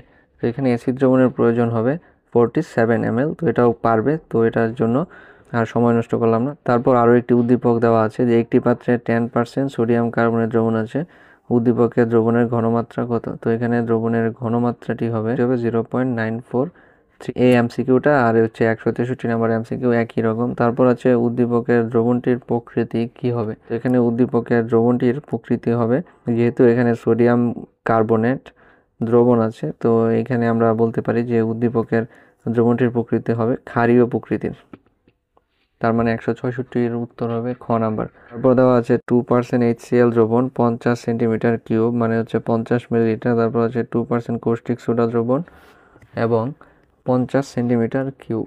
তো এখানে উভয় দ্রবণের ঘনমাত্রা ppm এককে সমান হবে। আমরা আগেও একটি এমসিকিউতে সেম জিনিসটা দেখে এসেছিলাম। তারপর আছে মিশ্রিত দ্রবণের প্রকৃতি দেওয়া আছে নিরপেক্ষ। তো মিশ্রিত দ্রবণের প্রকৃতি এখানে নিরপেক্ষ হবে না, উভয় দ্রবণের মোলার ঘনমাত্রা হবে অসমান। তো 1 আর 3 সঠিক, আর খ নাম্বারটা সঠিক নয়। তার মানে আমরা এখান থেকে বলতে পারি যে 166-এর উত্তর হবে গ নাম্বারটা। এরপর দেওয়া আছে দ্বিতীয় পাত্রের দ্রবণকে ডেসিমোলার দ্রবণে পরিণত করতে কত ml পানি যোগ করতে হবে? তো আমাদেরকে আগে বের করতে হবে যে দ্বিতীয় পাত্রে যে দ্রবণটা দেওয়া ছিল তার ঘনমাত্রা কত। তো এখানে যেহেতু দেওয়া ছিল 2% কৌষ্টিক সোডা, তো আমরা এখানে এই S = 10x/m এই সূত্রটা প্রয়োগ করে এর ঘনমাত্রা বের করব। যেহেতু এখানে পার্সেন্টেজ দেওয়া আছে, তার মানে এখানে হবে 10 × 2, আর কৌষ্টিক সোডা হচ্ছে এই NaOH। তো NaOH এর আণবিক ভর হচ্ছে গিয়ে 40। তো আমরা যদি এটাকে 40 দিয়ে ভাগ করি, তাহলে এর মান আসবে 0.5 মোল। আর এখানে প্রথমটার ক্ষেত্রে আয়তন দেওয়া আছে 50 সেন্টিমিটার কিউব। তো 50 সেন্টিমিটার কিউব যেই কথা, 50 ml একই কথা। তার মানে আমরা লিখতে পারি যে এখানে S1 এর মান হচ্ছে 0.5 মোল আর V1 এর মান হচ্ছে 50 ml। আর এখানে যেহেতু আমাদেরকে দ্বিতীয় পাত্রের দ্রবণে বলেছিল যে দ্বিতীয় পাত্রের দ্রবণকে ডেসিমোলার দ্রবণে পরিণত করতে, তো আমরা জানি ডেসিমোলার মানে হচ্ছে 0.1। আর এখন আমরা এখান থেকে V2 এর মান বের করব, কারণ আমাদেরকে বলেছে যে কত ml পানি যোগ করতে হবে। এখন আমরা এখান থেকে লিখব S1 V1 সমান S2 V2। এখানে আমরা V2 সমান সরাসরি মানগুলো বসিয়ে দিব, যে 0.5 × 50 ভাগ হবে 0.1। তো এখানে ক্যালকুলেশন করলে মান আসবে 250 ml। যেহেতু প্রথম পাত্রের আয়তন ছিল 50 ml আর আমরা মোট আয়তন পেলাম 250 ml, তার মানে আমাদেরকে এখানে 200 ml পানি যোগ করতে হবে। মানে 250 থেকে এই 50টাকে বাদ দিতে হবে। এই যে 50 সেন্টিমিটার কিউব মানে 50 মিলিলিটার, এটাকে 250 থেকে বাদ দিতে হবে। তো আমরা যদি এখান থেকে 50 বাদ দিই, তাহলে এর মান হবে 200 ml। তার মানে এখানে আনসার হবে 200 ml। তারপর একটি জারণ বিজারণ বিক্রিয়া দেওয়া আছে। উদ্দীপকের বিক্রিয়ায় Cr2O7 2- বিজারিত হয়েছে, এটি সঠিক। তারপর হচ্ছে এ হলো একটি জারক পদার্থ, তো এটিও সঠিক। তারপর আছে H+ আয়ন বিজারক। H+ আয়ন কখনোই বিজারক হিসেবে কাজ করবে না। তো তোমরা এরকম এমসিকিউ দাগানোর সময় প্রথমে খেয়াল করবে যে কোন অপশনটা হবে না, যেটা হবে না সেটা যে অপশনে আছে সেটা বাদ দিবে। তো এখানে 3 নাম্বার অপশনটা খ, গ এবং ঘ উভয়টাতেই আছে, কিন্তু ক নাম্বারে নেই। তো তোমরা যদি বের করতে নাও পারো, তোমরা একটি যদি জানতে পারো তাহলে সেখান থেকে কিন্তু বহুপদীর উত্তরগুলো খুব সহজেই করতে পারো। তো এখানে যারা জারণ বিজারণ বিক্রিয়াটি জানো, তো এখান থেকে খুব সহজেই বুঝতে পারছো যে Cr2 আর O7 2- বিজারিত হয়েছে, আর এখানে এ হলো একটি জারক পদার্থ। এটা খুবই সহজ ছিল। তারপর আছে উদ্দীপকের 20 ml 0.05 মোল জারক দ্রবণকে বিজারিত করতে কত ml ডেসিমোলার বিজারক দ্রবণ প্রয়োজন। এই অঙ্কটা করার জন্য তোমাদেরকে একটি সূত্র প্রয়োগ করতে হবে। সেই সূত্রটা হচ্ছে E1 V1 S1 সমান E2 V2 S2। এই সূত্রটা এখানে প্রয়োগ করতে হবে তোমাদের। তো এখানে যেহেতু লেখা আছে Cr2O7 2-, তার মানে আমরা এখান থেকে বলতে পারি যে এটা দ্বারা বোঝাচ্ছে K2Cr2O7, আর K2Cr2O7 হচ্ছে একটি জারক। আর এখানে যেহেতু আছে Fe2+, তার মানে এখান থেকে আমরা লিখতে পারবো FeSO4, এটা হচ্ছে একটি বিজারক। তো আমাদেরকে প্রশ্নে বলা হয়েছে যে 20 ml 0.5 মোল জারক দ্রবণ, তো এটা হচ্ছে জারক। জারক দ্রবণকে বিজারিত করতে কত ml ডেসিমোলার বিজারক প্রয়োজন। পটাশিয়াম ডাইক্রোমেটের তুল্য সংখ্যা হচ্ছে 6, তার মানে আমরা এখানে বসাবো 6। তারপর এখানে B1 এর মান দেওয়া আছে 20, S1 এর মান দেওয়া আছে 0.05, আর এখানে FeSO4 এর মধ্যে এর তুল্য সংখ্যা হচ্ছে 1। আর এখানে বলা হচ্ছে কত ml ডেসিমোলার দ্রবণ, তার মানে ডেসিমোলার যেহেতু 0.1, এখান থেকে আমাদের V2 এর মানটা বের করতে হবে। তার মানে আমরা লিখব V2 সমান 6 × 20 × 0.05 ভাগ 1 × 0.1।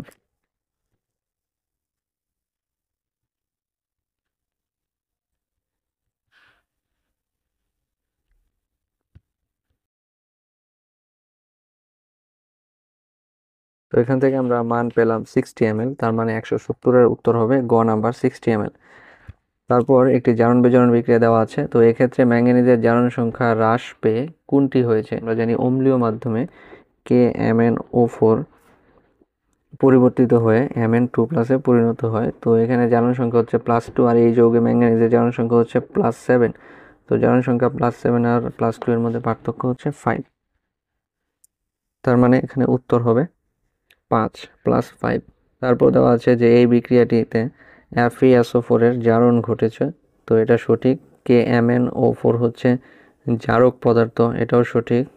তারপর আছে KMnO4 এই ক্ষেত্রে 5টি ইলেকট্রন গ্রহণ করেছে, এটাও সঠিক। 172 এর উত্তর হবে ঘ নাম্বার। তারপর আরও একটি বিক্রিয়া দেওয়া আছে। তো এই বিক্রিয়াটির ধরন হলো রেডক্স বিক্রিয়া এবং আয়োডিমিতি বিক্রিয়া, তার মানে 173 এর উত্তর হবে ক নাম্বার। তারপর বলা হয়েছে যে উদ্দীপকের বিক্রিয়ায় কোন পদার্থটি জারিত হয়েছে। এটি বের করতে হলে আমাদেরকে এখান থেকে সালফারের জারণ সংখ্যা বের করতে হবে এবং এখান থেকেও সালফারের জারণ সংখ্যা বের করতে হবে। তো আগে আমরা একটা এমসিকিউ সমাধান করে এসেছি। তো সেই এমসিকিউতে আমরা দেখিয়েছিলাম যে Na2S2O3 এর জারণ সংখ্যা ছিল +2 এবং Na2S4O6 এর জারণ সংখ্যা ছিল 2.5, অর্থাৎ জারণ মান বৃদ্ধি পেয়েছে। আর জারণ মান বৃদ্ধি পেলেই জারিত হয়, অর্থাৎ জারণ ঘটে। তার মানে এখানে আমরা বলতে পারি যে এখানে জারিত হয়েছে Na2S2O3, কারণ এর আগে জারণ সংখ্যা ছিল এখানে +2 আর এখানে গিয়ে হয়েছে 2.5। তাহলে 174 এর উত্তর হবে ক। তারপর আবারও এই উপরের মতো করে জারণ বিজারণ বিক্রিয়াটি দেওয়া আছে। তো উপরোক্ত বিক্রিয়ায় S এর জারণ মান কত একক বৃদ্ধি পেয়েছে। তো এটা আমি তোমাদেরকে আবারও দেখিয়ে দিয়েছি যে আমরা এখান থেকে জারণ মান পেয়েছিলাম 2, আর আমরা Na2S4O6 এর জারণ মান পেয়েছিলাম 2.5, তার মানে আমরা ব্যবধান এখান থেকে পাচ্ছি 0.5। তার মানে এখানে উত্তর হবে 175 এর ক নাম্বার 0.5। তারপর আছে নিচের বাক্যাংশ লক্ষ্য করো। I2 হচ্ছে জারক, কারণ এখানে I2 এর জারণ মান ছিল 0, এখানে I2 এর জারণ মান হচ্ছে -1, অর্থাৎ এখানে ইলেকট্রন গ্রহণ করেছে। আর যারা ইলেকট্রন গ্রহণ করে তারা হচ্ছে জারক পদার্থ। I2 জারক, কারণ আমরা জানি ছাড়নে জারণ, জারণে জারিত অন্যকে করে বিজারিত, তাই সে বিজারক। তার মানে বিজারক হবে হলো গিয়ে যে ইলেকট্রন ত্যাগ করবে, কিন্তু এখানে উল্টো ইলেকট্রন গ্রহণ করেছে। দেখো এখানে আছে I2, এখানে I2 এর জারণ মান হচ্ছে 0, আর এখানে I2 এর জারণ আর এখানে I এর জারণ মান হচ্ছে -1। তো এখানে যেহেতু -1 আর এখানে যেহেতু 0, তার মানে এখানে I2 হচ্ছে গিয়ে জারক। আর এখানে বলেছে I2 এর জারণ ঘটেছে, মানে I2 তো ইলেকট্রন ত্যাগ করে নাই, I2 উল্টো ইলেকট্রন গ্রহণ করেছে। তার মানে তো এটা জারণ ঘটেছে আমরা বলতে পারবো না। তার মানে খ নাম্বার, এই 2 নাম্বার অপশনটি ভুল। তারপর আছে Na2S2O3 বিজারক, কারণ আমরা একটু আগেও দেখালাম যে Na2S2O3 এর জারণ মান ছিল 2 এবং এই পাশে S এর জারণ মান ছিল 2.5, অর্থাৎ সে ইলেকট্রন ত্যাগ করে জারণ মানের পরিবর্তন ঘটিয়েছে। তো এই ক্ষেত্রে এখানে Na2S2O3 অর্থাৎ সোডিয়াম থায়োসালফেট হচ্ছে গিয়ে বিজারক। এখানে উত্তর হবে 1 আর 3 নাম্বারটা, অর্থাৎ 176 উত্তর হবে গ। কিন্তু তোমরা বইয়ের উত্তরে দেখবে যে এই অপশনটাতে আছে খ নাম্বার, অর্থাৎ এই অপশনটা ভুল আছে, এটা হবে গ নাম্বার।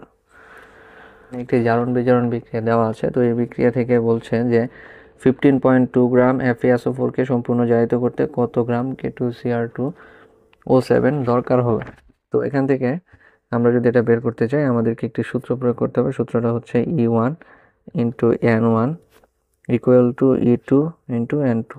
তো আমরা আগে পড়ে এসেছি যে N1 মানে হচ্ছে W/M। তো আমরা এখানে লিখব W/M1 = এখানে আমি আগে যেহেতু টানটা দিয়ে দিয়েছি, তার মানে এখানে আমি আগে W2/M2 এখানে E2 লিখলাম। তো এখান থেকে এখন তোমরা দেখবে যে তোমরা জানো পটাশিয়াম ডাইক্রোমেটের তুল্য সংখ্যা হচ্ছে 6, কিন্তু বিক্রিয়াতে দেখতে পাচ্ছ যে 6 আছে Fe এর পাশে। তো এটা হচ্ছে জারণ বিজারণ বিক্রিয়া যখন সমাধান করবে তখন এইভাবে লেখা হয়। কিন্তু জারণ বিজারণ বিক্রিয়া থেকে যখন তোমাদেরকে অঙ্ক করতে বলা হবে, সেই ক্ষেত্রে তোমরা যার তুল্য সংখ্যা যত সেটা তার পাশে বসাবে। যেমন এখানে পটাশিয়াম ডাইক্রোমেটের তুল্য সংখ্যা হচ্ছে 6, আমরা 6টাকে এই পাশে বসাবো। আর এখানে পটাশিয়াম ডাইক্রোমেটের ওজন আমাদেরকে বের করতে বলছে, তার মানে এখান থেকে আমরা এখানে হবে গুণ চিহ্ন, এখানে আমরা W1 লিখব। আর এখানে পটাশিয়াম ডাইক্রোমেটের আণবিক ভর দেওয়া আছে 294, এটাও লিখলাম। এখানে W2 এর মান দেওয়া আছে 15.2 আর M2 মানে FeSO4 এর আণবিক ভর,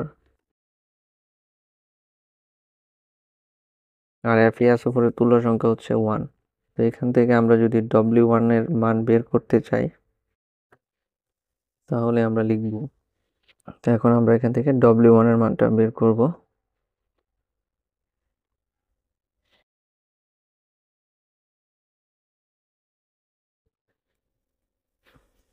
আমি এই অঙ্কটা তোমাদেরকে বিস্তারিতভাবে বুঝিয়ে দিচ্ছি, কারণ এই একটা অঙ্ক বুঝলেই তোমরা এরকম এই টাইপের যতগুলো অঙ্ক আছে সবগুলোই পারবে। তো এখন আমাদের মান বসানোর কাজ শেষ, এখন শুধু ক্যালকুলেশনের বাকি।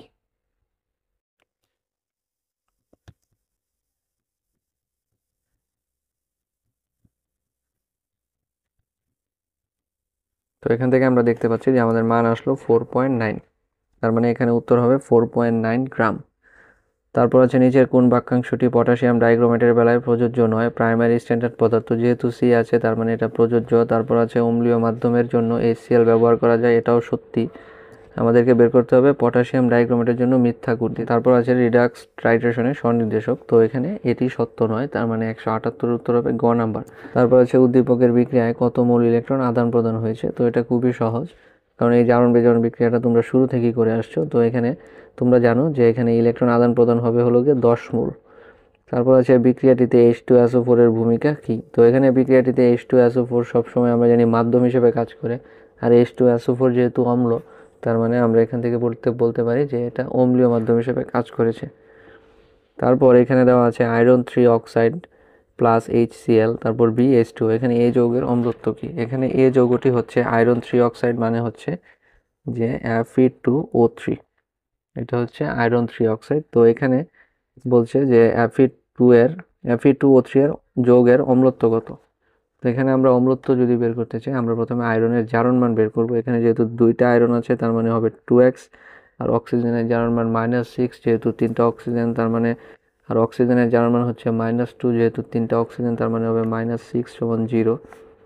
তাহলে এখানে হবে x এর মান হবে 3। তো এখানে আমরা x এর মানটা যেটা পাবো, এই x এর মানটার সাথে আমরা যার জারণ সংখ্যা বের করেছি আমরা তাকে দেখব যে ওই যৌগে সে কয়টা আছে। তো আমরা দেখতে পাচ্ছি যে এখানে x হচ্ছে আয়রনের জারণ মান, আর যৌগে আয়রন আছে 2টা। তো আমরা সেই জারণ মানের সাথে 2 দিয়ে গুণ করলে যেটা পাবো সেটাই হবে এর অম্লত্ব। তার মানে এখানে অম্লত্ব হবে 6। এ যৌগের অম্লত্ব হবে 6, এর উত্তর হবে ঘ নাম্বারটা। তারপর আছে বি যৌগের জলীয় দ্রবণের প্রকৃতি কিরূপ? তো এখানে বি যৌগের জলীয় দ্রবণের প্রকৃতি হবে অম্লীয়।